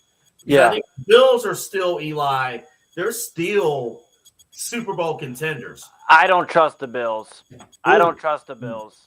I don't. I know they had to come from behind victory against the Bengals today, and I get it. And you know what? I still don't trust them because when it comes down to it, they just don't have that. When it comes to a contender, we're just going to stomp on you. And then we're going to do it to the next contender. We're going to stomp on you. This is a team, let's not forget their franchise history. And this is coming from a Browns fan. So please, City of Buffalo, hear me when I say this is from a place of love. But Jim Kelly will remind you that there was 4 Super Bowl appearances, and they didn't get to any. So when you look at how they've now, instead of Super Bowl appearances, they've downgraded to AFC Conference Championship losses to Patrick Mahomes. And I don't trust the Buffalo Bills. In fact, They are the most susceptible team to lose in the first round out of all these teams I see right now. I think if Pittsburgh and Buffalo play in round 1, I have Pittsburgh by 10. By Because 10? I don't trust By the 10? They got demolished last week. I don't trust the Buffalo Bills when it comes to the playoffs. No. I think we talk about their windows. We talk about teams' windows. You know, we talked about it when the Browns had Baker here and their window, and the Browns did whatever. And then we talk about these other teams' windows. Well, Buffalo, I'm not saying their window is closing. Just, we talked about it with Kansas City when he had the Mahomes had Tyreek Hill and Kelsey and those guys around him. And then that window with Kelsey on the way out here in the next year or two is coming to a close. Josh Allen is coming to a close with some of this run. And I'm just saying, you look at Sean McDermott and some of these guys that haven't got it done, and it might be time for Buffalo to look, can we maybe find an upgrade to get the job done? Buffalo is fool's gold this year. Fool's gold. They're out round 1. I'm going to have to push back on that because was Buffalo stopped just because they could beat Kansas City? Because if Kansas City's not in the playoffs, it's open season in the AFC. And if the matchups hold, we just saw Buffalo and Pittsburgh last week. Josh Allen and that offense, they're moving right now. And you want a big body quarterback in the playoffs. You do. And if we're talking about, do you need experience in the playoffs? If that's the metric, do you need experience with the team that you're with in the playoffs? Who is more experienced on this entire playoff field besides Aaron Rodgers than Josh Allen? But that's what I'm saying, Double A. If Aaron Rodgers meets Josh Allen in round 1, Pittsburgh by 10. Because at the end of the day, I think Rob brings it up every week, pre-show and in the show. He says Buffalo beat Pittsburgh last year in the playoffs, by the way. I get it. NFL, we're talking about this season, though, and here's why I think it's different. Aaron Rodgers, and I'm going to get to that in a moment. The NFL is very week by week right now with how our team's looking. Yes, if you looked at the Steelers last week, Double A, you'd think they maybe were one of the worst teams, and I should be saying this about them. This rant should be about the Steelers. But then you see them go play a game against Baltimore, and I think at their highest level of excellence, the Pittsburgh Steelers have a better offense than the Buffalo Bills, and that's what it's going to come down to. I don't think either team are going to get a ton of stops come postseason time, but I think Aaron Rodgers is going to be the one to get it done. I think they have a higher ceiling than the Buffalo Bills. And honestly, you could give me any of these teams besides Indianapolis right now in this graphic and probably the Chargers. I'd take any of the teams in front of Buffalo right now ahead of them. I would. And right now, I would take Houston in a round 1 matchup over Buffalo. Well, if Buffalo does not, and I heard Double A talking about the Patrick Mahomes situation. If Buffalo doesn't do anything with this year, if they don't progress in the playoffs, if they don't beat the Steelers, if they don't beat the Ravens, whoever, because it's been the pecking order in the NFL or in the AFC anyway has been Mahomes, Allen, Jackson. And if you look at that, Allen always beats Jackson. Mahomes always beats, Allen. It always works out that way. When the Steelers won both of their Super Bowls with Roethlisberger, guess who didn't make the playoffs that year? Tom Brady. And they had two. It was 1 year. It was 1 year was the Matt Castle year, and then the other year, Rex Ryan took out Tom Brady. And that was when the Jets were actually pretty decent. So when you can avoid the one bugaboo, when you can avoid the one black cat, you got to do something. And if they don't if they don't have to deal with Mahomes in the playoffs and somehow this still falls apart, I can make an argument that the window isn't closed. The window never existed. And at this rate, and I understand, I try to give Sean McDermott as much patience as possible. Every time I think about people trying to, saying, okay, time to get rid of him. They brought that up to Bill Cowher on one of the pregame shows for CBS. And Bill just kind of leans back in his chair and quietly says, I didn't win my first Super Bowl until year 14. So, I understand that mid-90s patience is a whole lot different than, mid-2020s patience, but I don't think they need to blow everything up, but I think they need to definitely look at some things. If that doesn't happen. My final point, though, on the Bills, and I think, that's what I feel the most passionate about. when it comes to the AFC standings right now, just watching them. If Cincinnati had just a C+ defense, just somewhat of an average defense, that game's over. But Cincinnati was putting belt to ass. Let's just call it what it is. That's what they were doing to the Buffalo Bills. And if they had a competent defense, that game is over. And Cincinnati's not going to probably make the playoffs. Joe Burrow came back too late, injury, obviously everything happens. He's not going to be there. But Joe Burrow is a guy who's been in the Super Bowl. He's been one of those, you talk about Mahomes, Allen, Jackson, Rob. Let's not forget the guy who's beat Mahomes and is still one of those dogs in the AFC, Burrow. And I think that's why I get it's a game against a team that's not going to be in the playoffs. But that's such an eye-opener to me today that they just were lucky enough to be playing Cincinnati and not a team that would have shut down in the fourth quarter.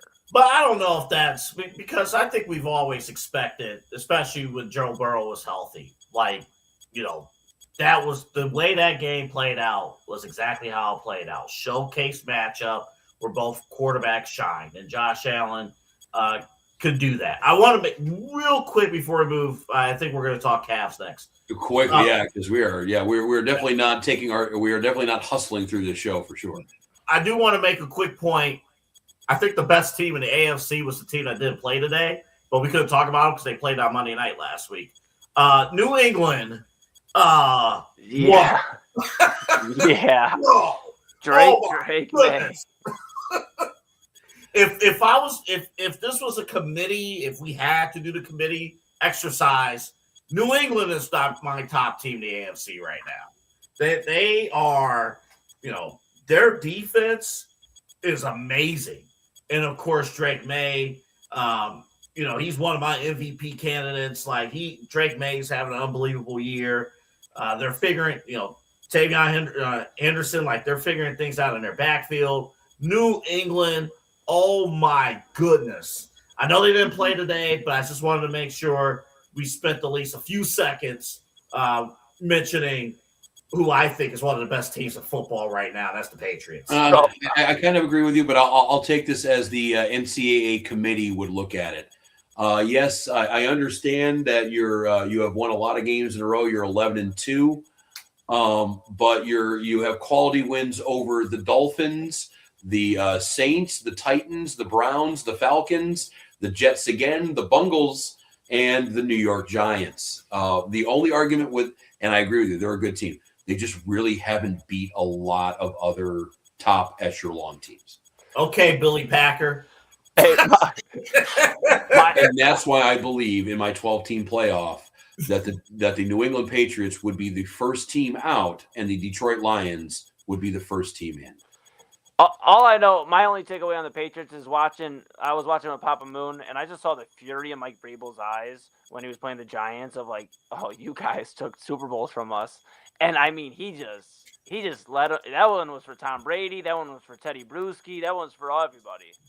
Yeah, he's a good coach, and any team that has him in the building for a year plus and then just lets him walk out the door, pretty stupid team. But the Patriots are good to have him, and Titans were dumb to get rid of him. I wonder what he was doing last year, though. Big I don't know. Big dummies. Don't we have basketball to talk about? I could have sworn we have basketball to talk about. Yes, we actually, we can move on to basketball here. We have a tradition here on this show dating all the way back to when we were broadcast students that really the only time we talk about the Cleveland Cavaliers is when they suck or when they're losing. I'm glad you remembered. Yeah. Oh, I mean, yeah. We're pretty good with that. And now I think it seems like a good time to talk about it because the Cleveland Cavaliers are 14-11 on the year. Yeah. I believe last I checked, they were the 8th seed in the East. Mm-hmm. They might even be lower now after that loss to a beleaguered Golden State team. No Steph Curry, no Draymond Green, no Jimmy Butler. And the skeleton of the Warriors tuned up the Cleveland Cavaliers 99-94. A team that right now the Cavaliers have just not been able to find a groove. Injuries have been a huge problem. Stagnant offense. Just not a lot of good things to talk about for the Cleveland Cavaliers. And this is a team that if you were to date back to about this time last year, I think they've lost 2 games, 1 game at this rate, 25 games into the season last year. not exactly the start that Cavalier fans were anticipating. I think it was real quick. I think it was 3 games lost at this point last year. Boston, after we started 15-0, and then for some stupid reason we couldn't beat the Hawks. I think we lost twice to the Hawks, and we didn't make it to the NBA Cup, which broke my heart last year. I was looking forward to the Cavaliers competing in the NBA Cup. I'm kidding. Go ahead. You're good. You're good, Double A. I just think it's not even record that I'm really concerned about right now because, I'm obviously I really love the NBA, and anybody that kind of sees the NBA early on knows that it just takes 2-3 games here or there to jump up into 4th, 3rd place in the conference, and so I don't really pay too much attention to record right now. They're above 500, so that's good. What's concerning? Yeah, to Eli's point, the Cavs are 5.5 out and the 8 seed. If they're 4 out, they're the 3 seed. So they're a game and a half away from the 3 seed. Yeah. So I'm not concerned about record as much, Robin Double A. As much as I am concerned about where's the team that had this heart and chemistry? I mean, I just don't understand it. I know they've been hurt. We talked about it pre-show. I think you said 6 guys out for the team yesterday, led by Jared Allen and Sam Merrill. But those are times I get 6 players a lot, but there's been times where they weren't that down and they've lost games. They would pull those type of victories out last year, and I just don't understand what's going on. And I'm getting concerned a little bit. It's early, so I won't get too concerned. I won't sound the alarm. But man, we got to talk about how Donovan Mitchell's in his prime. He is, out of all the guys in his prime. We talk about the young core. Donovan is the closest to 30, and he's the best player on the team. We have to start thinking about, do we have the right guys around Donovan to win it right now? I know they let Ty Jerome walk in the offseason. We'll see as the season goes on. That's kind of concerning because he was really a leader of the second unit. And now with Merrill being out, I know they were running him in the starting lineup for certain points of the season, but there really hasn't been any meshing of the team. And Darius Garland, I'll kind of chill for now. I have some thoughts on Darius Garland as far as does he fit on this team long term? We've discussed it with Garland once. Should it be Colin Sexton or Darius Garland? And the Cavaliers chose Darius Garland. Well, now here we are again trying to determine if he is the right backcourt member for Donovan Mitchell. And if the right backcourt member means second round exits, then we've hit our ceiling with Darius Garland. We've already been there. But we need to look at what does this team miss that it had last year? Because I know, Rob, you've talked about Mobley. I know we've had discussions about the bigs in general. Jared Allen out right now. Obviously, they're feeling that. But I really think it comes down to who is playing next to Donovan Mitchell. And I don't think we have enough star power to get this done right now. Well, and I guess you are right, but I think I have a different cause for it at this point. And I know you kind of just glossed over the injury report pretty quickly here, but this team's had 13 starting lineups in 25 games. Who's playing around Donovan Mitchell is varying greatly from night to night, and you got Darius Garland's missed 16 games this year. Jared Allen's missed 10 games this year. There's just no consistency happening right now. It's Donovan and Evan that are basically the guys that are in there pretty much every day in, day out.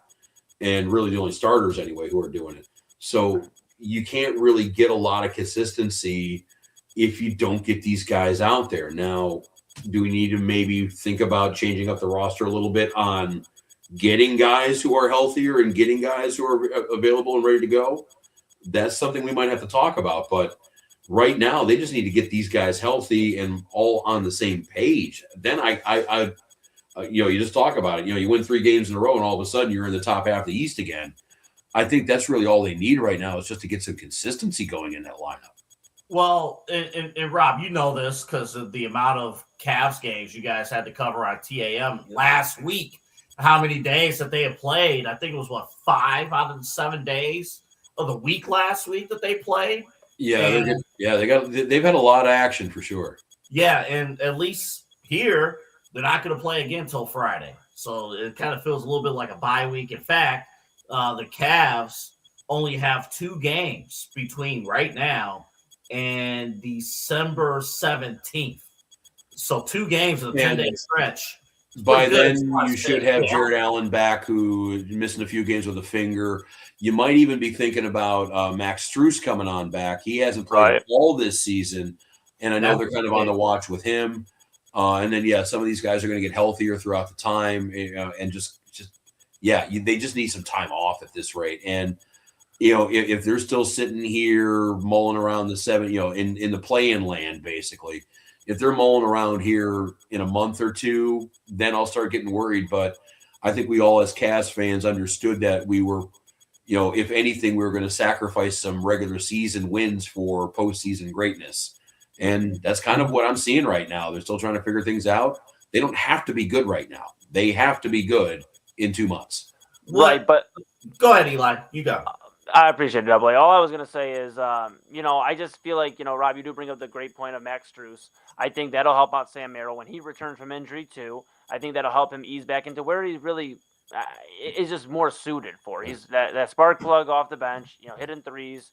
And Strus is our guy that does a little bit more for the starting unit, obviously. So I think that'll be interesting. But, I don't want to, shake the entire, Cavs community. But it's I guess, when do you ask yourself, if you're the Cavs, if you're Kobe Altman and you're Dan Gilbert and you're the Cavaliers, when do you ask yourself, what do we need to do to ensure the Donovan Mitchell era has at least one championship? Because the Cavs did give up quite a haul to get Donovan Mitchell. It wasn't like they found a disgruntled star that the team said, have him. And, they bought low on him. The Cavs paid a good amount of capital and players. I still miss Lauri Markkanen.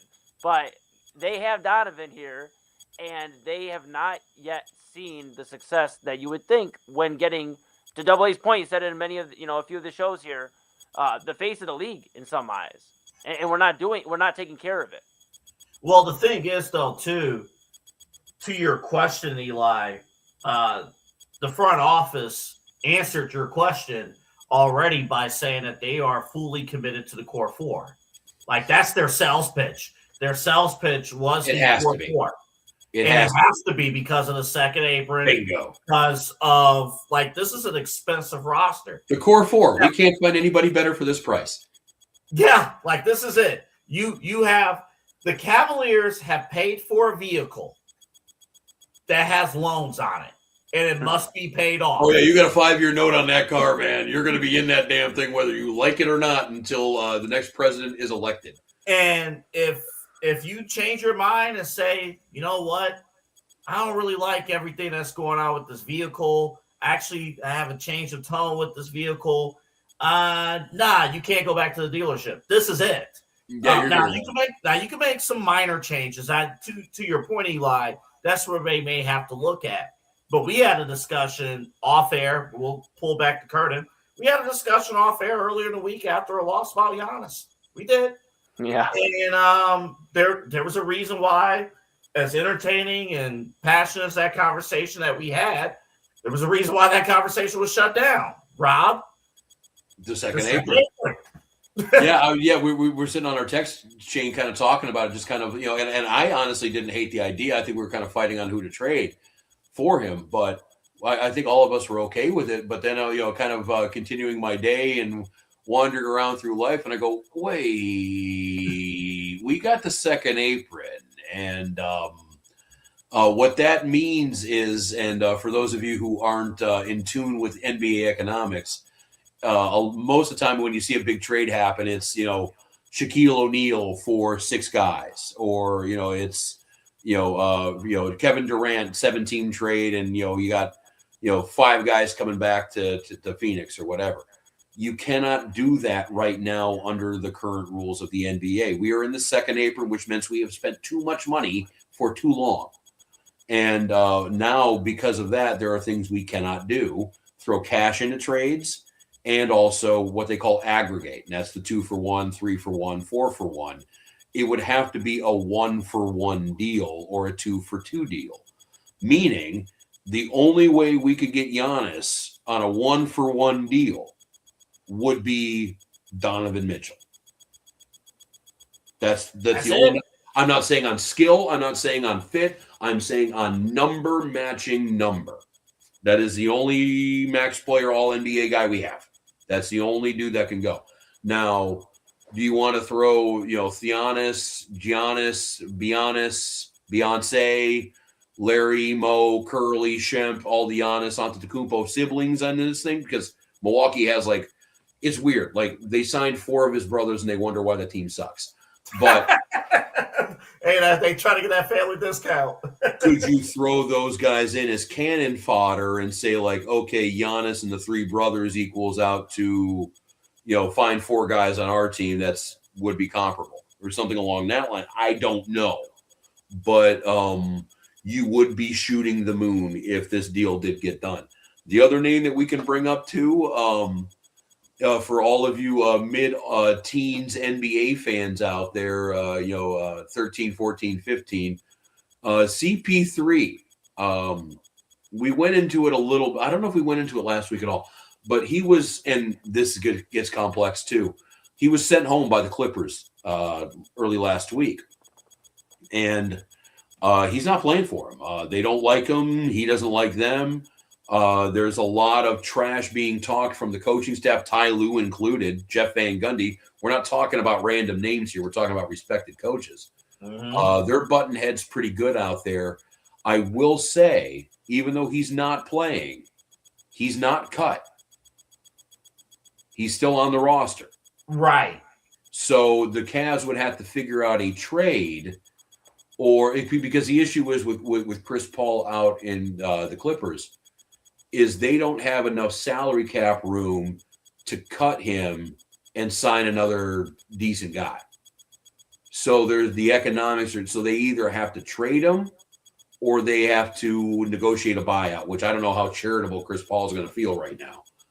But would either of you be interested in basically, I'm not saying the trade, but, in rotation minutes wise, swapping out Lonzo Ball and putting in Chris Paul? Hell no. No. No? Hell no. No? No. No. No. No. Because to your point, if you go back and look at the last week alone, that's all the evidence I need to not bring Chris Paul to Cleveland. Yeah, he is described as the Chevy Chase of the NBA. Very talented, moderately successful, and everybody hates him. And I don't even think his skill level would even help enhance this team, that kind of thing. Now, there is one positive if you have Chris Paul. You don't get calls because you go complain to the refs all the time. He's going to complain to the refs. He's going to complain to our coach. He's going to complain to the other coach. He's going to complain to the Tim Alcorn calling the game. He's going to complain to the guy selling hot dogs. He might even just get on this show and complain. We don't know. That'd be a big get. That'd be a big get for the main event. I'll take it. Chris Paul, not gonna lie. We'll take it. That will take it. If Chris Paul's listening. And we talk about durability here. Chris Paul started 82 games last year for the Spurs. It wasn't that long ago when he was an actual player. Right. But what I will say is that the crap that he does, like the pull, if he is, correct, I think the reports are him basically contradicting coaches saying, hey, Kawhi, you guard this guy instead of that guy because it ain't working out. Ty Lue, Jeff Van Gundy get tipped off. Those are things that LeBron does. I was going to say, you have the skill set of LeBron, that's different. He doesn't. That's the stuff that Chris Paul 5 years ago could do.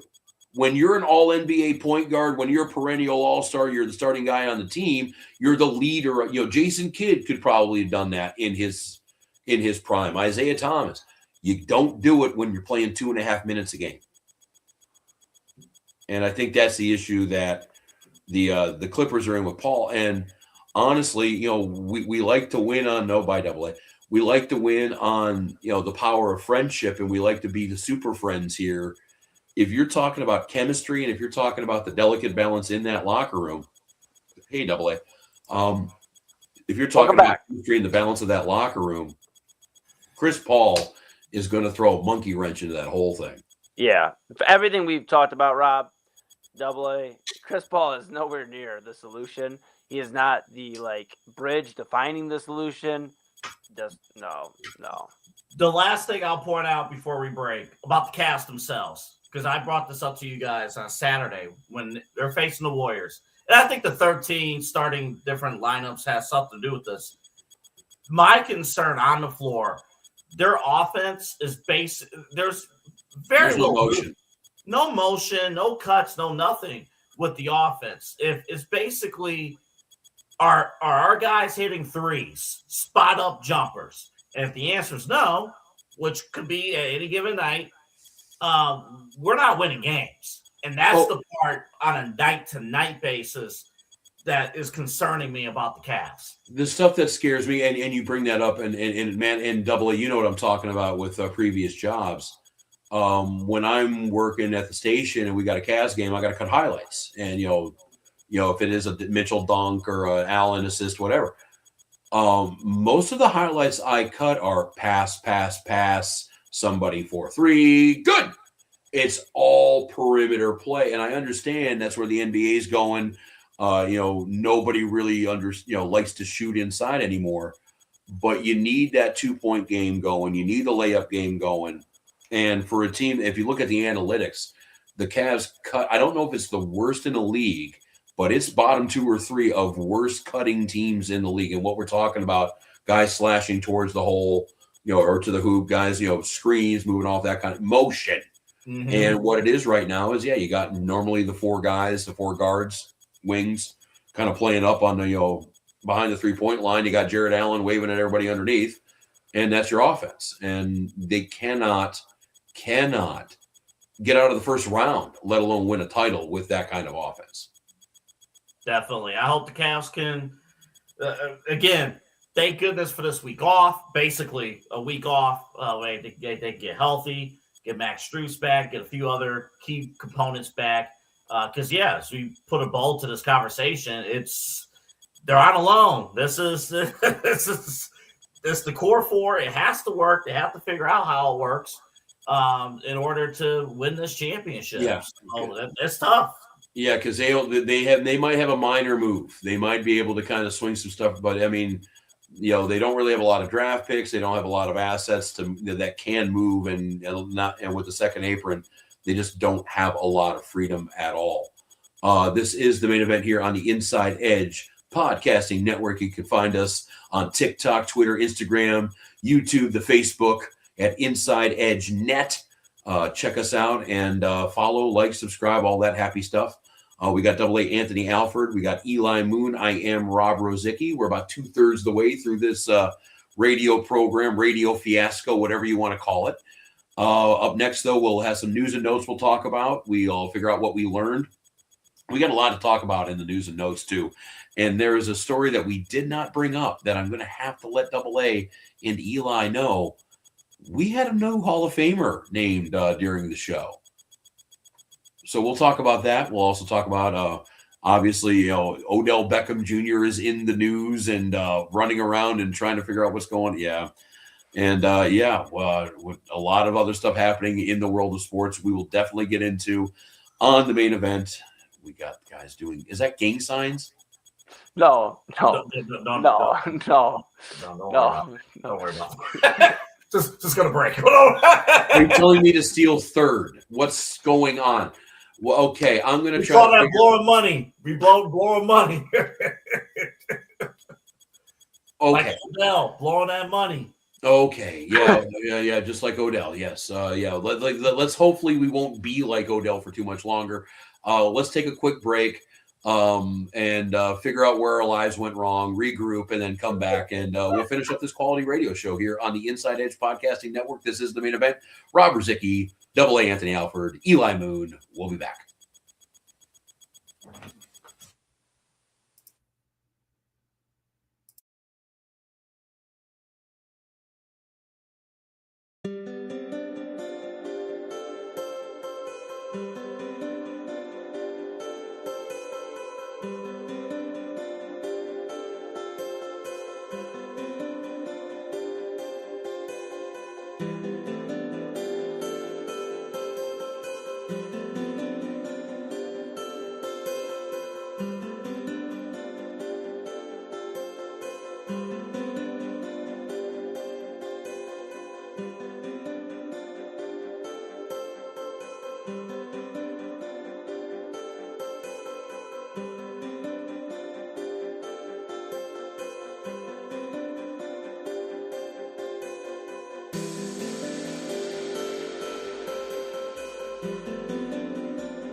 Welcome back to the main event here on the Inside Edge Podcasting Network. I am Rob Rozycki, AA Anthony Alford, Eli Moon, who have all been joking with each other about, since we started early, we're just going to run a shit ton longer than we normally do. That's where we're at. This is the final segment of the show. Talked about the Browns debacle against, oh Lord, I even forget who they're playing at this. Tennessee. Tennessee The Titans. Cam Ward.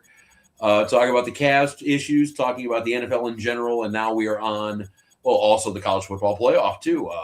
So yes, we are on to news and notes, and we do have a couple of breaking stories that have actually been happening as the show has been progressing for the fortnight we have been on the air. Number one is the one that AA actually sent us here, and we'll start with a little college football. I know we did hit the BCS, or the, I keep on calling it BCS and showing my age, the college football playoff. We have a situation happening right now with the Birmingham Bowl. It seems like Georgia Southern wants to play the Birmingham Bowl. Nobody else does. Florida State, Auburn, UCF, Baylor, Rutgers, Temple, Kansas have all told the Birmingham Bowl, thanks but no thanks. We are trying to find another 5-7 team to take their spot. But yeah, it looks like we have too many slots for too many bowl games for not enough teams. And I think Appalachian State just took their spot. So I think they do have an opponent. But I love Brett McMurphy, who tweeted today. He was just like, hey, listen, anybody want to play in a bowl game? We got an opening. Georgia Southern's looking for an opponent. Just come on down. It'll be on ESPN. I'm actually bummed, AA, that you just said the Appalachian State took it. I mean, kudos to them. But I was thinking, what if we got an Inside Edge Network team together and we went and played Georgia Southern? We would get destroyed. It doesn't matter. It doesn't show up I'm on the record. 43 years old. It's a ball game. It doesn't matter. Do we get NIL money? You're damn right we do. All right, okay, now we can talk. Birmingham's a hell of a town. Yeah. Alabama, yeah, you're 49th in education, but great state. Isn't there there's the Xbox Bowl? When we get into bowl season, I love the actual corporate sponsors. The Xbox Bowl, the Pop Tart Bowl. While we're talking bowl games, BYU went from a possible playoff team to playing in the Pop Tart Bowl. Hey, life comes at you fast. Have you seen the celebration of the Pop Tart Bowl? Oh, I'm not disrespecting that at all. Okay. And from what I understand, it's going to be bigger this year than it was in last year. Oh yeah, they go in. That's all I'm saying. You win, you get in that toaster.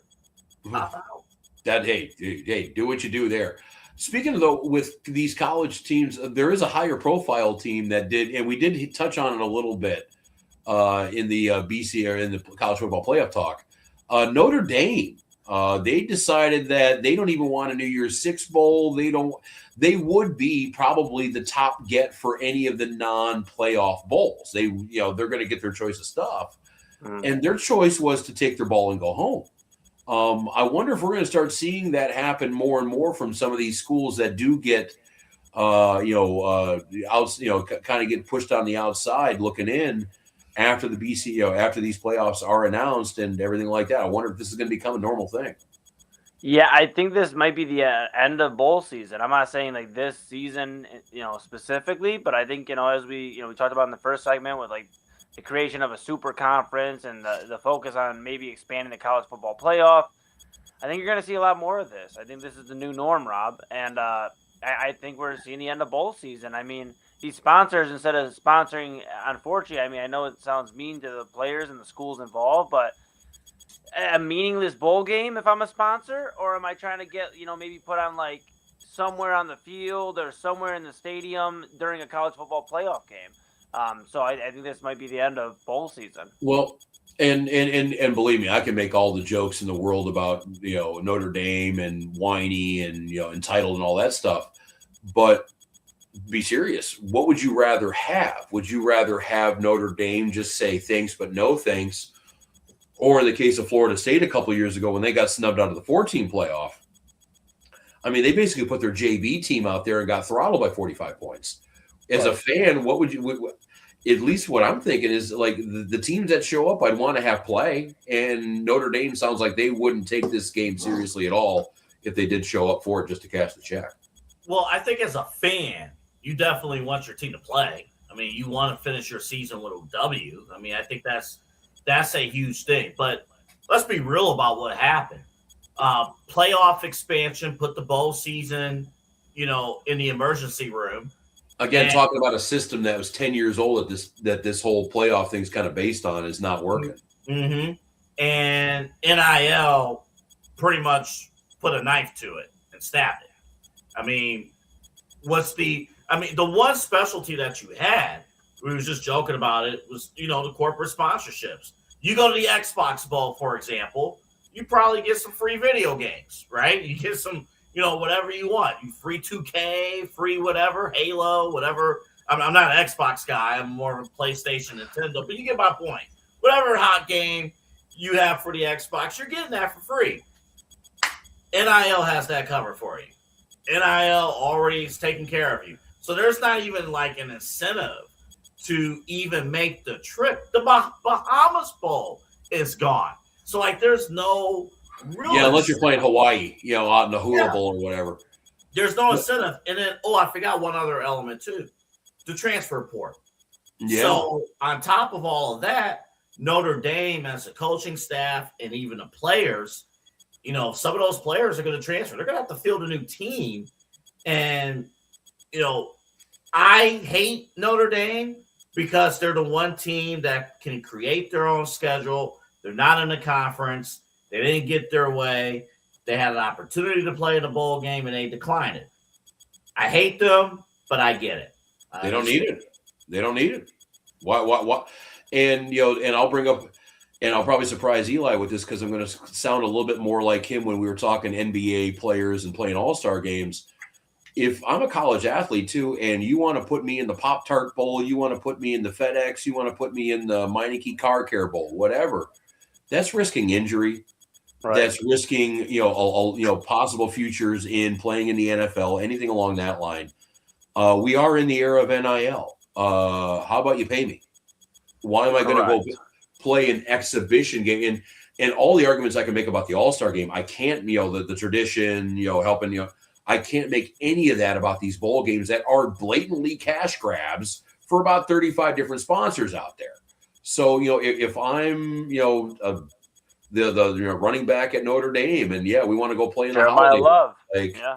All right, come on, money talks, man. Yeah, especially if I'm putting my body at risk for something that could be potentially, career ending. Like, how many times have we seen Marcus Lattimore? I remember that name from South Carolina. Mm-hmm. Like in a meaningless bowl game, blows out his knee, gets drafted seventh round as opposed to first round, never plays it down. So weren't we together during the first main event run? I think we were at Jack John's with one of the Bosa brothers.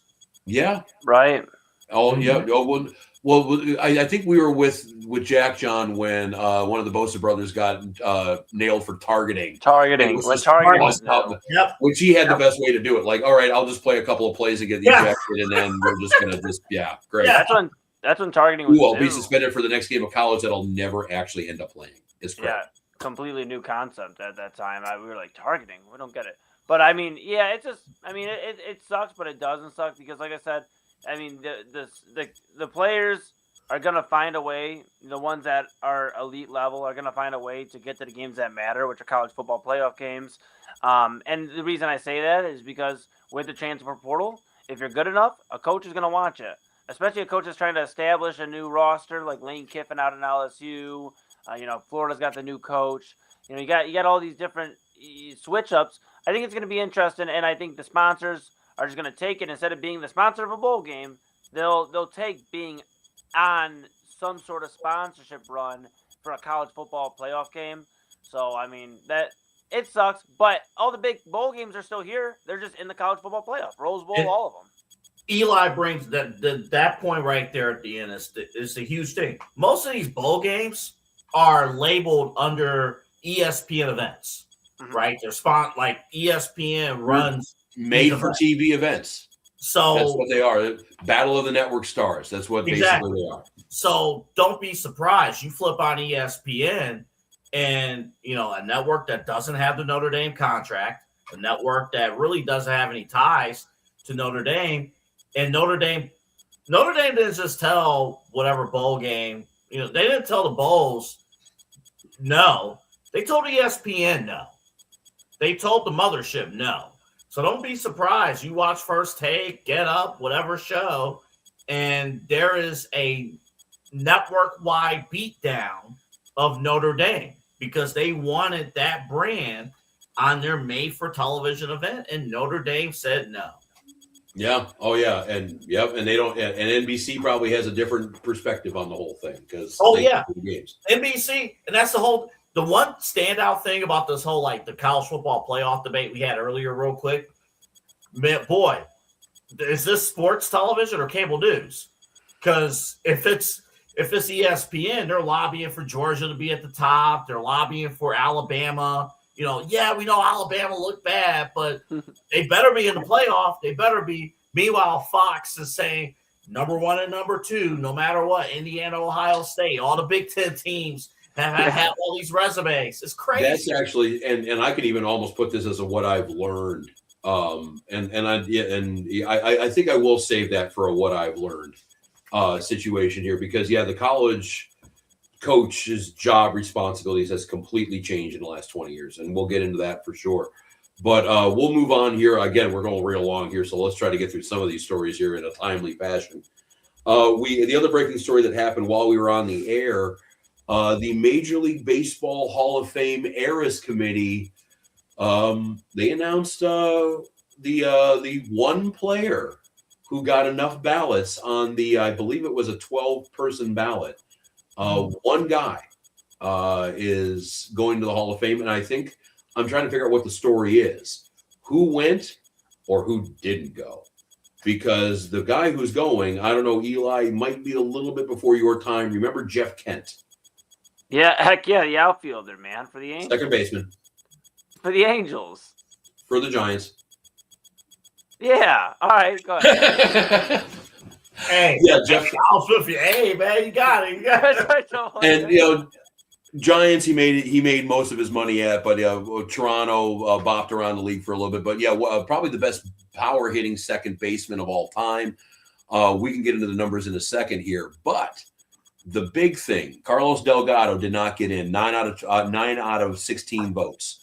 Don Mattingly, who a lot of people were rooting for, 6 votes out of the 16 votes. Dale Murphy, 6 votes. You needed 12 to get in, by the way. But the big story is Barry Bonds, Roger Clemens, Gary Sheffield all had under 5 votes, which means they're not getting in this year. And when this Eras Committee convenes in 2028, it's on a 3-year cycle, they will not be on the ballot for that. They are in theory, 2031, just shy of my 50th birthday, they can be back on the ballot again. But yes, they're going to be waiting at least 6 years now for Barry Bonds, Roger Clemens, Gary Sheffield, who I think is a very underrated player in his own right, over 500 home runs in his career. I know he did play for a lot of teams, kind of was cantankerous with some of them, but you got 7 Cy Youngs, you got all these MVPs in Clemens and in Bonds on the outside looking in, and they're going to be sitting here for 6 years at least waiting to go in. And again, I don't know any personal details on those guys, but when you're talking about dudes over 55, 60 years old, 6 years isn't exactly guaranteed. So these guys are looking at probably never being in the Hall of Fame officially now. Well, it's, you know what, I think you actually made it what you learned last weekend, I believe, Rozycki, with Bud Selig and everything. And I think it's we all watched. I know you just grilled me on Jeff Kent. I cannot think who I'm thinking of, the outfield for the Angels. I'm going to think of Garrett Anderson? No, I'll think Jim Edmonds. No, it's okay. It's another time. All I'll say is Snow. Bud Selig watched all this happen. Yeah, Bud Selig watched all this happen, man, and it's he's in the Hall of Fame, and you know what? He did usher in a great era of baseball. And is it looked at as you look at it? Some people look at it as a bad time, some look at it as a great time. All I know is there was tons of eyes on the sport when that was happening. But it was ushered in with guys like Barry Bonds, Roger Clemens, Alex Rodriguez. Just guys that were either mashing the freaking baseball or they were zooming it past batters. And, I mean, I just think it's a shame. Should baseball not go back to that? I mean, that's up for discussion. I still think I'd love to see just one more time big homer baseball. But at the end of the day, it happened. You have to acknowledge the era of baseball. Like you said last week, Rozycki, you really put it well, and I kind of just like hammered home that point. You have to respect that era of baseball that Bud Selig wanted. If you're going to put Bud Selig in, then you got to put these other guys in. That's kind of how I look at it.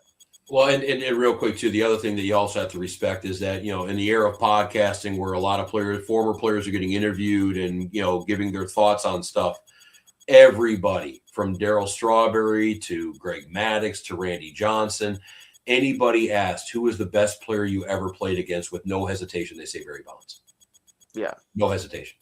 Yeah, and that's why, the writers, the ones who didn't vote for them, they got their wish. They dictate who goes to the Hall of Fame or not. So this wasn't the writers. This was a different eras committee. They had like Jason Stark on it, had some former players. This was not the writers. So they had two different groups of people give them the middle finger collectively and tell them to get away. And as an observer and a fan who watched those guys who they denied, I'll give them the middle finger. If you have something against that, because I saw like those people are the reason. Barry Bonds, it's one of the reasons why I got into baseball. One of the reasons why I got into sports. And the fact that he's not in, that kind of deal, and the fact that he'll never get in just because of, issues that you had. It's like, well, he did this. Fine. You win.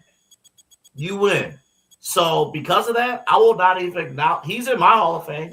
I won't even acknowledge your existence, your mere existence of a voter if you have that against those guys. Because you cannot deny that era of base. You just can't, in my mind. You just can't. Well, the weird thing is, too, and again, I know this wasn't the writers with this particular situation. I thought that there would be around about now some tolerance for steroids, some leeway for it, because for the sheer fact, again, I'm 43 years old. There are a lot of baseball writers out there that are roughly that age who did come up during that time, and just like Double A saying, just like Moon saying, our whole experience of baseball was shaped by Bonds, by McGuire, by Sosa, by Clemens, by Sheffield.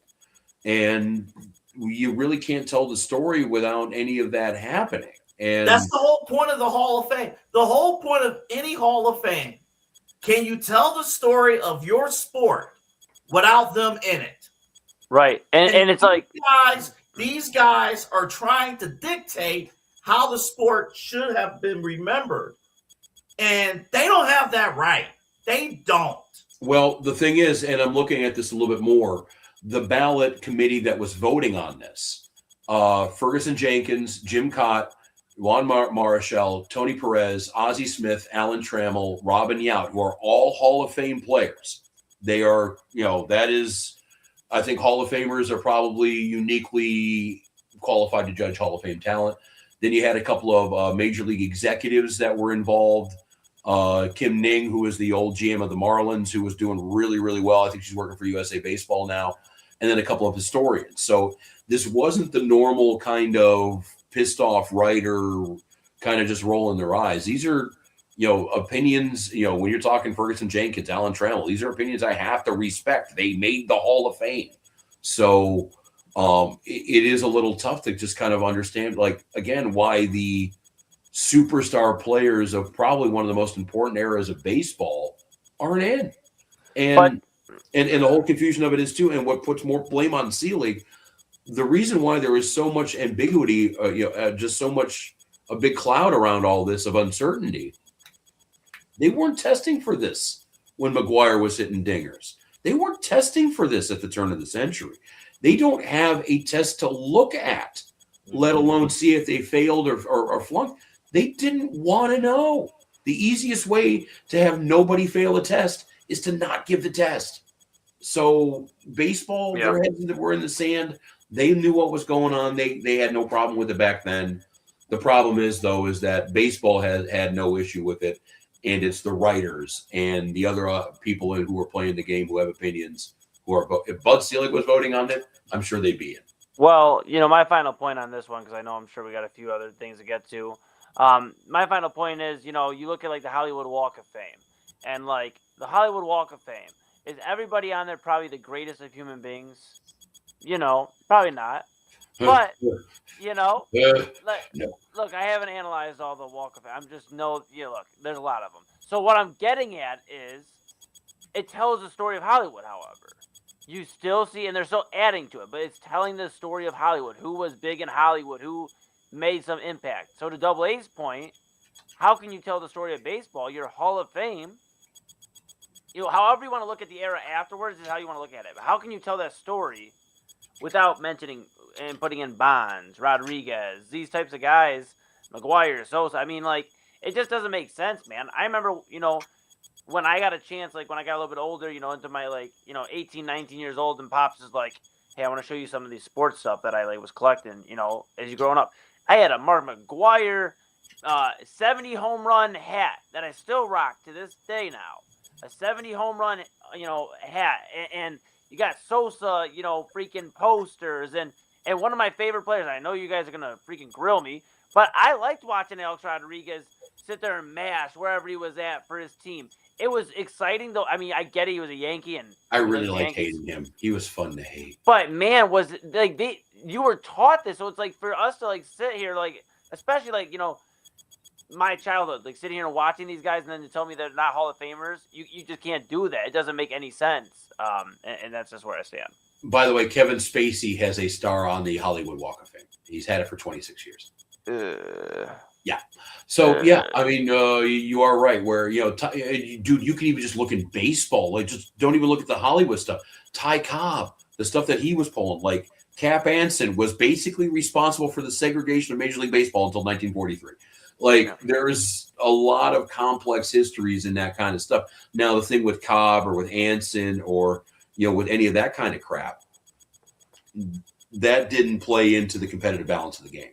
Right. That's where people get, like, again, we've seen it happen in sports where people have fans have more patience with an athlete that beats their wife instead of cheating. The cheating, they got to go because that's messing with the game. The beating with the wife, look at Deshaun Watson. Like, there's a lot of stuff you want to, and again, I don't want to say he beat anybody. I don't want to, but there's a lot of baggage to go with that. The allegations. People don't care about that kind of stuff. But if it affects you winning and if it affects the game itself, then people start caring. If it's a gambling situation, definitely. Yeah. Speaking of which, and just a little news and note thing too. Apparently, Major League Baseball was investigating Pete Rose about 4 years before anybody thought they were. So, just I guess we could throw that in there with baseball. But this is the news and notes segment here on the main event on the Inside Edge Podcasting Network. One other really story of note, and I sent it to you guys a couple days before. Do we have video on this? I don't know if we do. No, it wasn't good video. Okay. Well, we have a former Brown. We all know him. We all love him. He was responsible for keeping this team together and holding the culture with his bare hands. Odell Beckham Jr. Yes, the one who really didn't like Baker Mayfield. But we have Odell Beckham. He went out on the Pivot podcast. That is Ryan Clark's podcast. Honestly, I was thinking about this the other day. Ryan Clark looks like a extra large version of Kevin Hart, but I'll stand by that. But Odell Beckham, he went out on a podcast, the Pivot podcast, and was talking about the difficulties of making $100 million. And I'm pulling up the actual transcripts right now from this. I think, and there's actually a few people who are agreeing with Odell, saying how tough it is for somebody to be dealing with this. But he went on to tell Clark and his co-host here It's that quote, that's a 5-year span. Can you make that money last forever? After all, Beckham argued that you have to remember that it isn't exactly $20 million a year after tax. It's more like 12. You have to spend, use, save, invest, flaunt, whatever. Just being real. I'm going to buy a car. I'm going to give my mom a house. Everything costs money. That was Odell Beckham Jr., the same person who was banned from the LSU locker room for handing out bundles of cash to college athletes. But we have Odell complaining about the fact that $100 million doesn't go nearly as far as it used to, I guess. Do we have any sort of opinion on Odell? I think the original question was, can $100 million last a lifetime? And that was going to be here's the thing, though.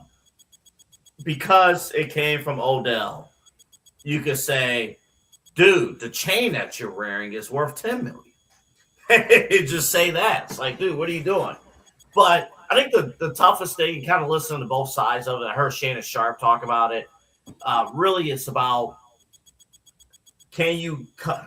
This is going to sound really harsh, but it's true. A lot of athletes, a lot of public officials and people with money, once you have that money, right, you owe it to your mom, you owe it to your dad, you owe it to, your brothers and sisters, but and your grandma, and then, but what about, your cousins, and what about, the other cousins, and what about your other longtime friends? What about you see where I'm going with this? Okay. Yeah. All of a sudden, everybody else is jumping in, and if you don't give back, then that's crazy. The one quick story I'll add, I heard Jameis Winston talk about this a little bit ago.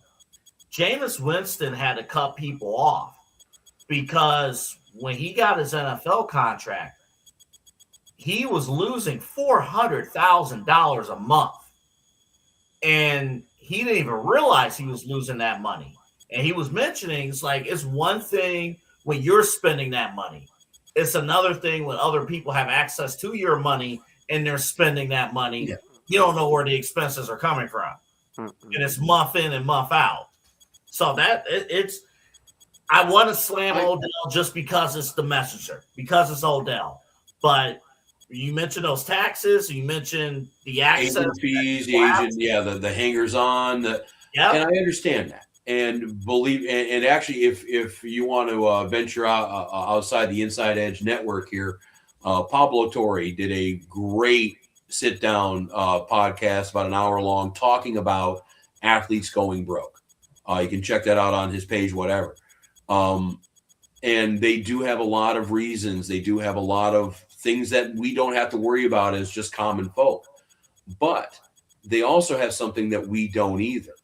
When they go into their entry-level job, when they get drafted, they go into their rookie training camp, their symposium, their whatever, they have financial advisors talking to them from day one. They maybe even before day one. When they're in college, depending on the program you're in, I'm sure financial literacy, for LSU, we'll use where Odell went to school. You got a lot of NFL guys that might need to know stuff like that. They are talked to. They are advised. They have a union. They have an agent. They have a lot of protective things around them to make sure that they're making good decisions, that they're not making stupid decisions. Now, the guy that Pablo was talking to was a financial advisor for athletes. That was his job, was dealing with 22-year-old millionaires. And he'll say it all the time. He goes, dude, I go in there, I talk to teams, I give the lectures, I have the conversations. And half of the people, when they're doing that, they're just blowing it off. They don't want to listen to it. They don't care because you know what? They're 21 years old. They're indestructible. They're immortal. There's nothing bad that can happen to them. I know all those old geezers went bankrupt, but I will not be that guy. So they blow it off. At the end of the day, Odell Beckham Jr. is a 33-year-old grown-ass man. He was a 25-year-old grown-ass man, 27-year-old, whatever he was, when he signed the $100 million contract. Make your own decisions. Don't feel like you have to go out and buy 7 sports cars and hand out gobs of money to college kids and do all the things that he was very public in doing that cost a lot of money, because he's learning right now. You were making $20 million a year a few years ago. That goes away the second that ACL went away, and you're not making that money anymore, and you're never going to make that money anymore. But how many guys got to understand that? And if they don't get it through their head, there's no adjustments we can make. There is no information we can tell them. There is no tweak to the system that we have that is going to stop them from doing it. But how many people, even when they're in their early 20s, 18, 19, and especially now with NIL, even in college, how many people around them are telling them no? I know you have like the advisors while you're in the NFL. And I'm not denying that at all. That is true. But how many people in their inner circle are telling them, no, don't buy that extra car. No, don't do this. Because it's the access thing, right? It's you made it. You are the man.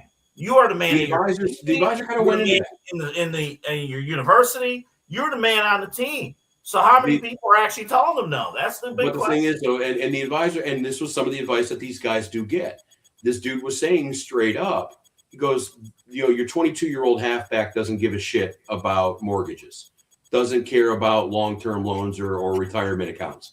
The biggest thing you can do, and what they try to do when they're that young, is say, all right, figure out the people you can trust. Figure out the people who are here for the right reasons. Figure out the people that aren't going to be draining you for the rest of your life. And these kids, again, they don't want to listen. Because, I think some do. I'm not going to lump in everybody. No, some do. But a lot of these, but again, like your ego, when you're drafted, is through the roof. You have just done something that every adult in your life has told you was impossible since you were the age of 12. Oh, when you're in middle school, it's 1 out of 1 million people are going to play in the. Well, in high school, it's 1 out of 200,000. Or when and you're hearing the odds that you're consistently beating all the time. So you think you're invincible. You think you're smarter than the average bear. You think it's never going to go away, and it's all wrong. It all will go away, and they don't want to listen. They don't care. They think they're above it. They don't worry about it, whatever. And now you're Odell Beckham Jr., you're 33 years old, you made $100 million, and you're probably going to have to work at Costco. But I don't think, I'm sorry, Eli, and I think Eli's a great example of this too, because of your music career and having people around and the collective, and you all do a great job with everything. I think, even if we scale it, because let's just be real, none of us have this kind of money, ever did, right? But man, if we had not just a regular paycheck, but that one bonus, do we reasonably say, man, I have credit card debt. I should probably put that extra money and pay off my credit card loans, or pay them student loans, or pay this off? Or do you say, it would be really nice to take a vacation? It would really be nice to buy that, get that steak dinner. The other thing is too, and I know we're not going to our level, and I know we're not going to make that kind of money, but one thing that we have that the athletes don't, and us as broadcasters have a real long time with it, we can make money for 60 years. Our earning power is there. Like the money that we're making, at roughly 35, 40 years old, you can be making at 50, 60, 70 years old, if not a little bit more. The athlete, when you hit 35, if you're lucky, if you hit 35, 36, you're done. Most of them, you hit 25, you're done. So, and I'm not talking about the dudes that are, hovering around league minimum, the guys that are just trying to get by. I'm talking about the Odells that do sign multiple contracts, that are around for a decade, that, do make some money.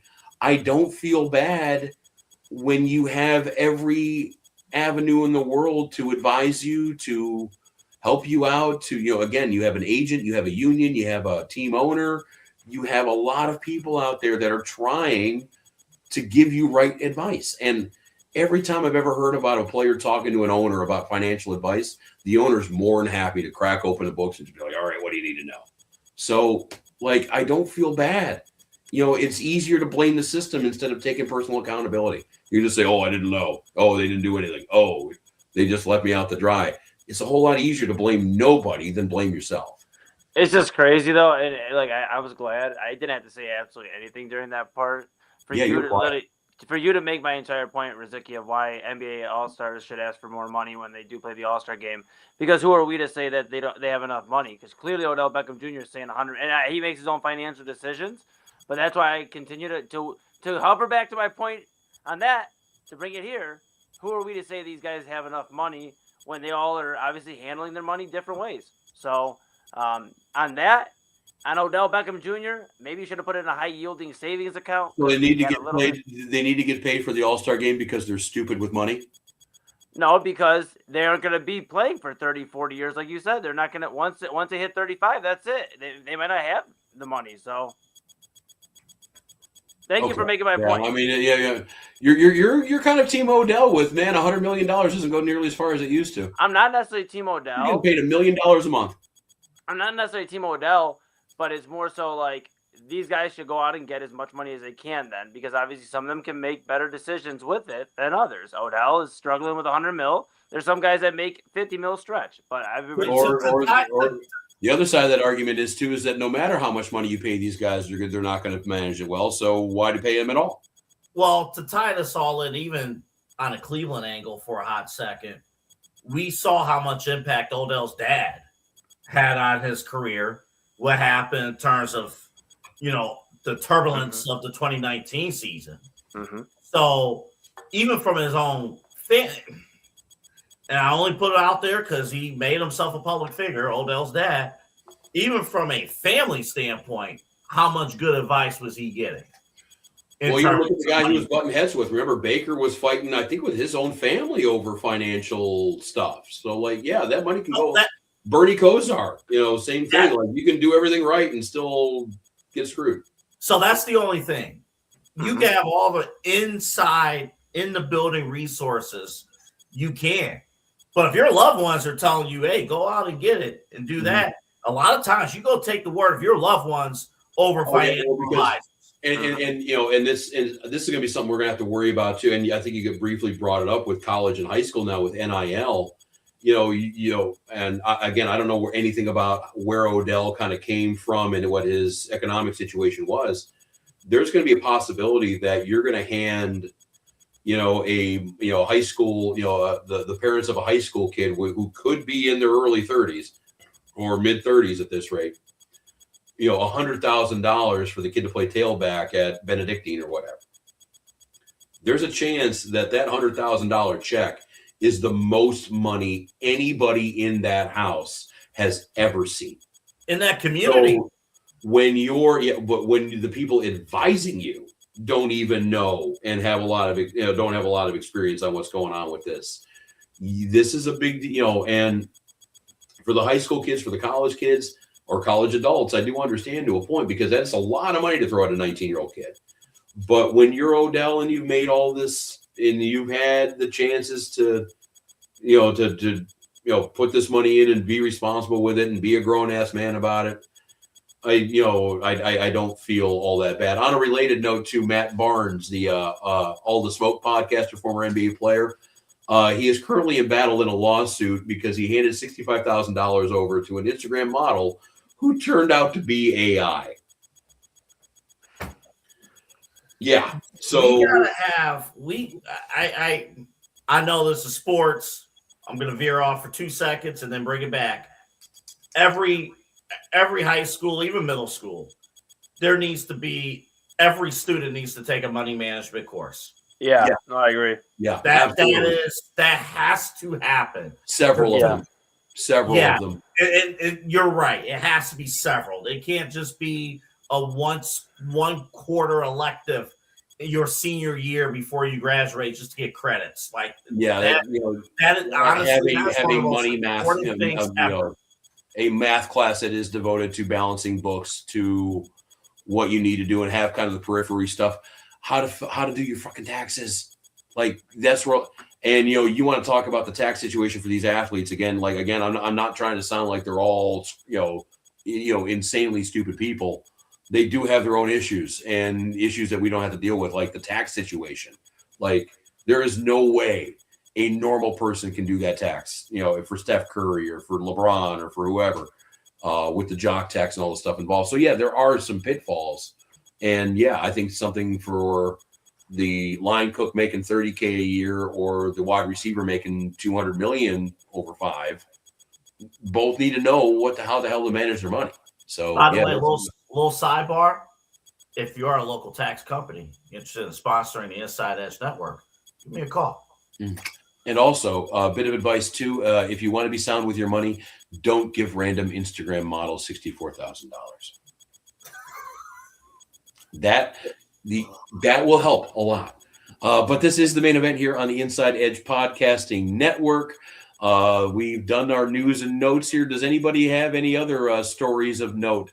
There was a non-sports story I did kind of want to bring up, and I guess. Yeah, I was almost going to use this as what I learned this week. And what I learned, one of the things I learned this week, it's not sports. Don't piss off 50 Cent. Go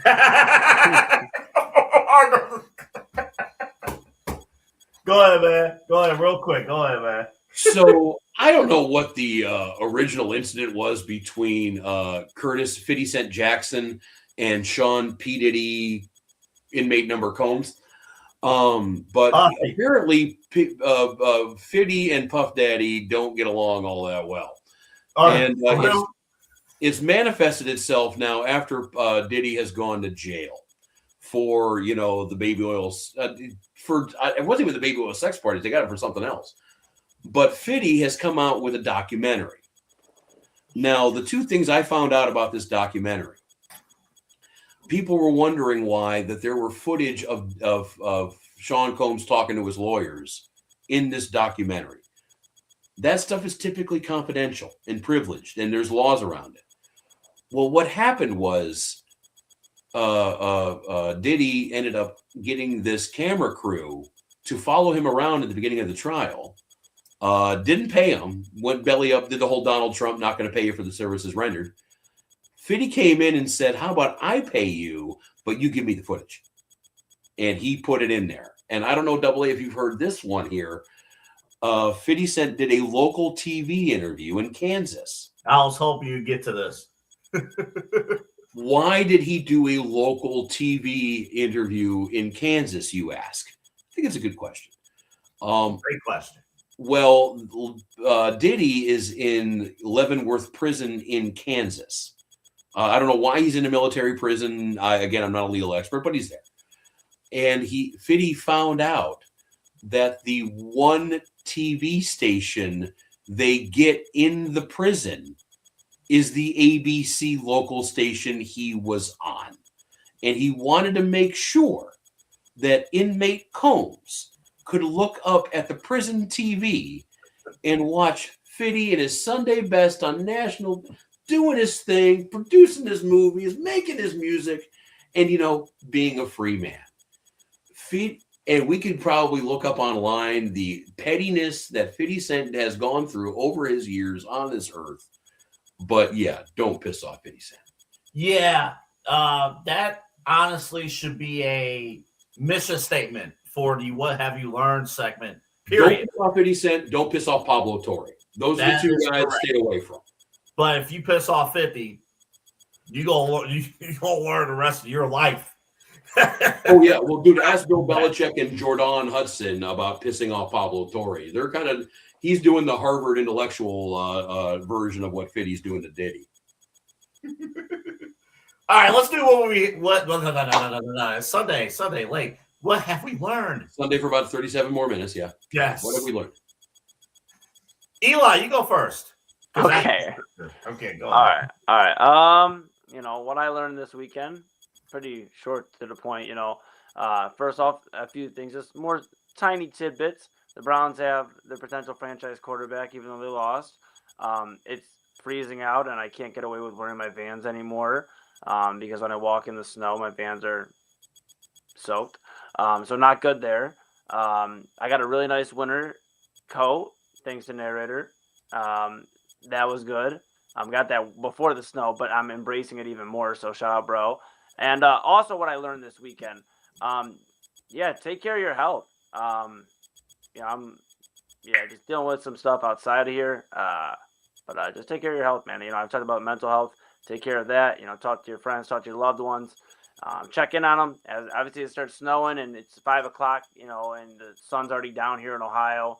That shit sucks sometimes. So call your friends, call your family, check on the person, say hi to the person in the grocery store, if you're taller than them, grab the thing they need in the store. I mean, come on, man, it's not that hard. Just love people and take care of your physical too. And that's on me too. I got to start drinking more water, and I'm cognizant that I probably eat way too much Chex Mix and salt and vinegar Lay's. So at the end of the day, take care of yourself, man. And that's a lot of what I learned this weekend. And what I learned is, 2025 is coming close to an end. Yeah, the health stuff's very important. Little plug for the network. Either this weekend or very soon, I will be a guest on Real Talk with Papa Moon. That's right. That's right.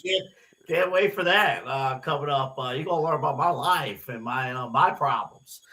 No, it's going to be all fun. I can't wait. I think it's fun. They're doing a great job with that show. Last episode dropped Saturday night, yesterday. So check it out on the Inside Edge Network, on the Twitter and all that stuff. A lot of good stuff there. I learned 2 things.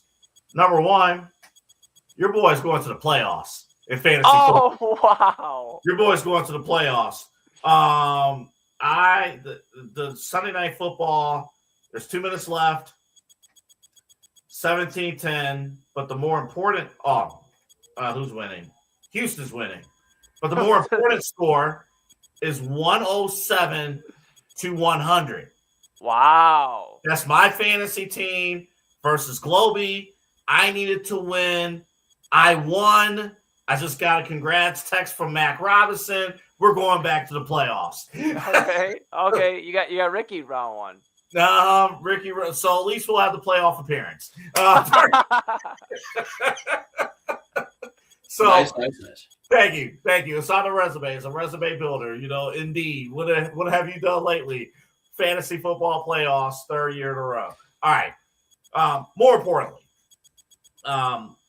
congrats to our area football teams that won states. Avon, Glenville, and then the team I want to talk about for a few moments, Kirtland. The Kirtland Hornets have won their 8th state championship. And they've actually appeared in the last 9 state championship games. And, they have a crazy record under Tiger Laverty, who just completed his 20th season as head coach of the Kirtland Hornets. And, it's a special tie-in, obviously, with Kirtland. I've had the opportunity to cover the CVC, Chagrin Valley Conference games, did a few of their games. And you want to talk about a true dynasty and a team that does it the right way. Avon does it the right way. Glenville does it the right way with Ted Ginn and Mike Elder. But what Tiger Laverty has been able to do with a small community team that it's not a private school, anything like that. He invested in the youth program. Everybody wants to play football there. And it's one of those things where you're expected to be great year in and year out. And the fact that this team has played, 15 games, and before that, 16 games, year in and year out as high school kids, man, they're really doing their thing. And to really prove that point, I just saw it here. In the state title, throughout the year, Kirtland has 3 guys who rushed for over 1,000 yards. John Silvesto, he rushed for over 2,000 yards, 2,345 yards. Ty Bledsoe, nearly 1,400 yards. And their quarterback, Tiger Laverty's son, Jake Laverty, who's just wrapped up his senior year, on the football team. Over 1,000 yards rushing. It takes extreme discipline. They run like the wing T, the triple option offense. It takes extreme discipline to run that offense and to be able to do it year in and year out. It's really been special to watch in person. And they have a great crew. They have a stat crew to keep track of their stats. So a lot of times we do some of the other games, we'll ask for rosters and we might get a couple things going on. You got to go to Cleveland.com or the News Herald for stuff. Logan Bukowski, they put together a 45-page game notes. You remember how long the game notes were when we did the captains? They have 45 pages worth of notes for every game. Historical statistics, things like that. Every little thing that you want a sports program to do, Kirtland does it the right way. So I just want to send a personal congrats to the Kirtland Hornets and also the other area teams that won states. Glenville has won 3 out of 4. Avon, I think, won their second straight state title in Division II. So congrats to all of our area teams who won states. And AA, I want to say congratulations to you because your Bowling Green, not classmate, but you're both alum. Harold Fannin got in the end zone today. So think about that. Bowling Green on top today. Yeah. And he should have got it. He should have got in there twice because that great catch that Njoku made, Shador did not see Fannin basically by himself just in the middle of the end zone. Yeah, it was fun. It was great as a BG alum. Watching the state championship games like Glenville, some of the other teams. When I hear this stud player is going to Eddie George and the Bowling Green Falcons, like, okay, that feels pretty good. Heck yeah, man. Yeah, BG's got a guy there in Eddie George that players want to go play for. We talk about all the time. Coach, it's a coach's world, and players don't commit to the school anymore. They commit to the coach, and a lot of guys would like to play for Eddie George. And that's why Indiana, congrats to them, 80 years without an outright Big Ten championship. That's why you commit to a coach.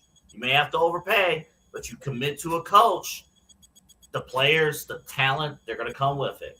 Yeah, Signetti's going to be able to basically run for mayor in Bloomington whenever he wants. Yeah, at that rate. I do have something that we're learning right now. While Houston drilled a field goal with about 30 seconds to go in the Sunday night game. This is not what I officially learned here. But the Kansas City Chiefs, they want to be trendy. You know, they got Taylor Swift, you got Patrick Mahomes there. So it would only make sense that they want to follow where the kids are going. So when this game is over, they're now going to be 6-7. Sorry, guys. Game under 500. You have the same record as the Miami Dolphins. The Dallas Cowboys are better than the Kansas City Chiefs.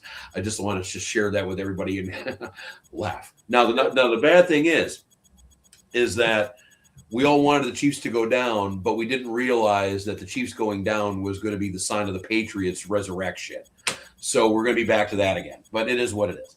What I've really learned today, and since last week we tried this out, I'm going to try to do this again here. I have a pack of baseball cards that was made before either one of my co-hosts were born. 1990. Desert Storm was brewing. George H.W. Bush was in office. I had a full head of hair. I was 8 years old. So I'll open these up while I talk about what I have learned. 1990 Topps, by the way, is the make and model here. We brought it up a little bit with the college football stuff and about just the ever-changing atmosphere of college football. And one thing I noticed this week more than years past, really, if it's Mario Cristobal in Miami, if it's BYU and their head coach, Marcus Freeman in Notre Dame, yeah, you need to recruit. You need to be able to coach in the game. You need to be able to lead the program. But you also need to have as good of a political mind as anybody running for Congress. These guys have had to go out and believe we've all watched elections. We've all been around presidential, especially even the last few cycles have been insane. But I have seen more politicking with the college football playoff in 2025 than I've seen out of most political elections. Mario Cristobal talking about his program, talking about, talking down on BYU, talking down on Notre Dame. These guys are now basically spending a lot of time out there being a pitch man is really what they're doing.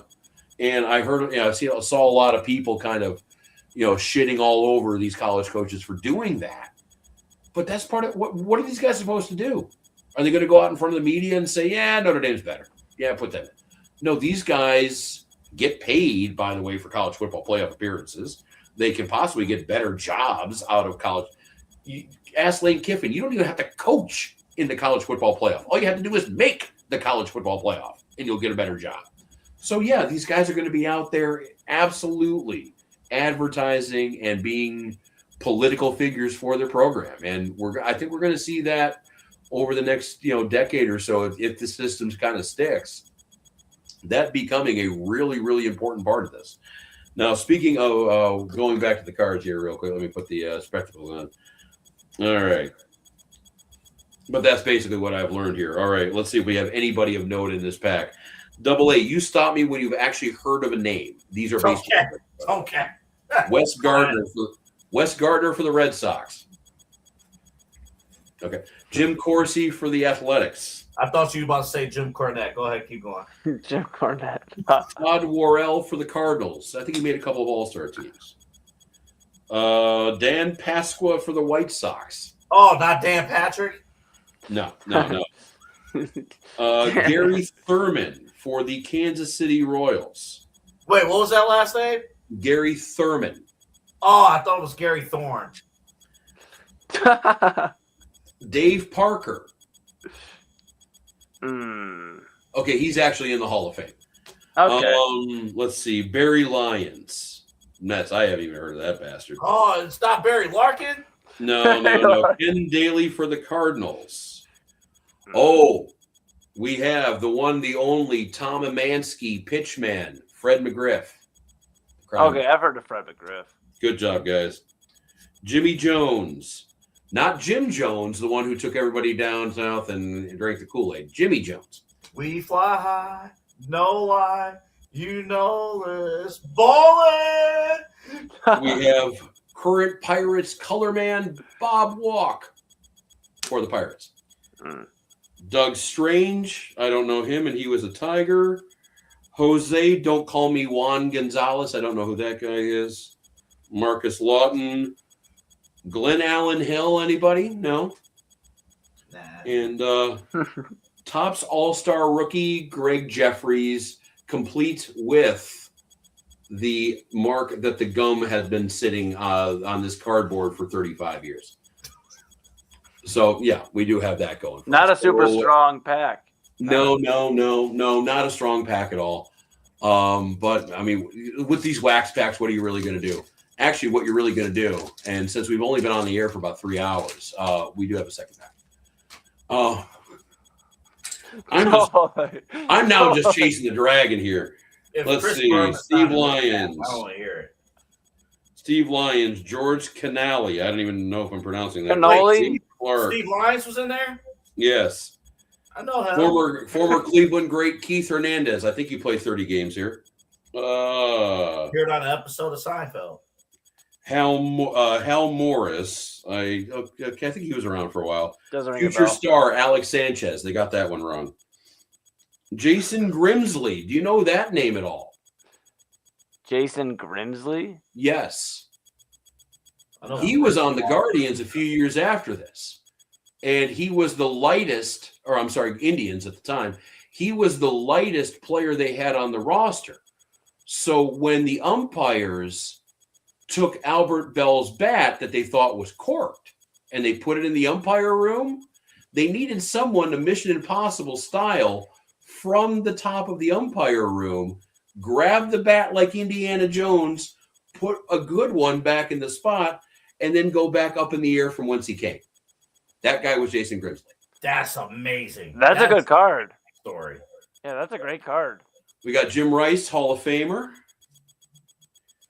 Just like his brother Jerry. Steve, that was a giveaway thing. Steve Wilson, Candy Maldonado, Randy Milligan, Ken Oker. I've never heard of this guy. Ken Oberfell, whatever the fuck. Mickey Hatcher, John Cerruti, Jay Howell. A whole lot of bullshit. I have one more pack here, but my streak is bad. I will not open it. But yes, that's what we've learned. I've learned I really have a problem with baseball cards too. That's probably another thing. But any other closing thoughts, gentlemen? We're gonna do the MVP rankings next week, Eli. We promise we're gonna do it. And when we do it, maybe this guy may not be on the list. His name is Baker Mayfield. Because I have a stat for you. It says here from week 7 on, Baker Mayfield ranks 36 of 37 in both EPA and CPOE among quarterbacks with 80-plus passes. He is only ahead of J.J. McCarthy. And I would be much more impressed with that stat if I knew what the fuck it was. And for reference, the 4 names just ahead of him, Justin Fields, Davis Mills, Carson Wentz, and Dylan Gabriel. Just a team for next week. Well, I'll say this. I was going to go with Jokic, but Well, I'll say this, Double A. My final point of the show is none of those guys you just named are going to be in my MVP ranking. I'm sure of that next week. They might be on my fantasy team the way this shit's going. But yes, do we want to pull the plug on this one? I mean, we've only been on the air for roughly 3 hours. What do we got? I got to go back to work tomorrow. All right. Well, we will see you next week. We'll keep an eye on the schedule too. I do have the morning rigmarole with the morning show coming up. The holiday run, so we will be talking off air about what we want to do for our schedule. But yes, we'll obviously they'll be on next Sunday trying to figure out what the hell happened with Major League Baseball, with the NFL, with the NBA, maybe even the NHL. We'll see what's happening. But this is before we go, any more parting thoughts, gentlemen? I have nothing other than I'm going to have to go to Giant Eagle down the street before work tomorrow. I forgot coffee cream. I was on vacation this past week. I have coffee. I'm ready to go, but it might be just straight black coffee. You're not ready to go. You don't have the creamer. We'll be fine.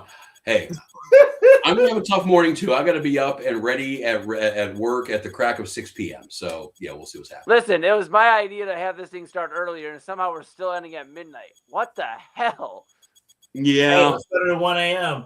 Yeah. According to my neighbors, it's better than 1 a.m.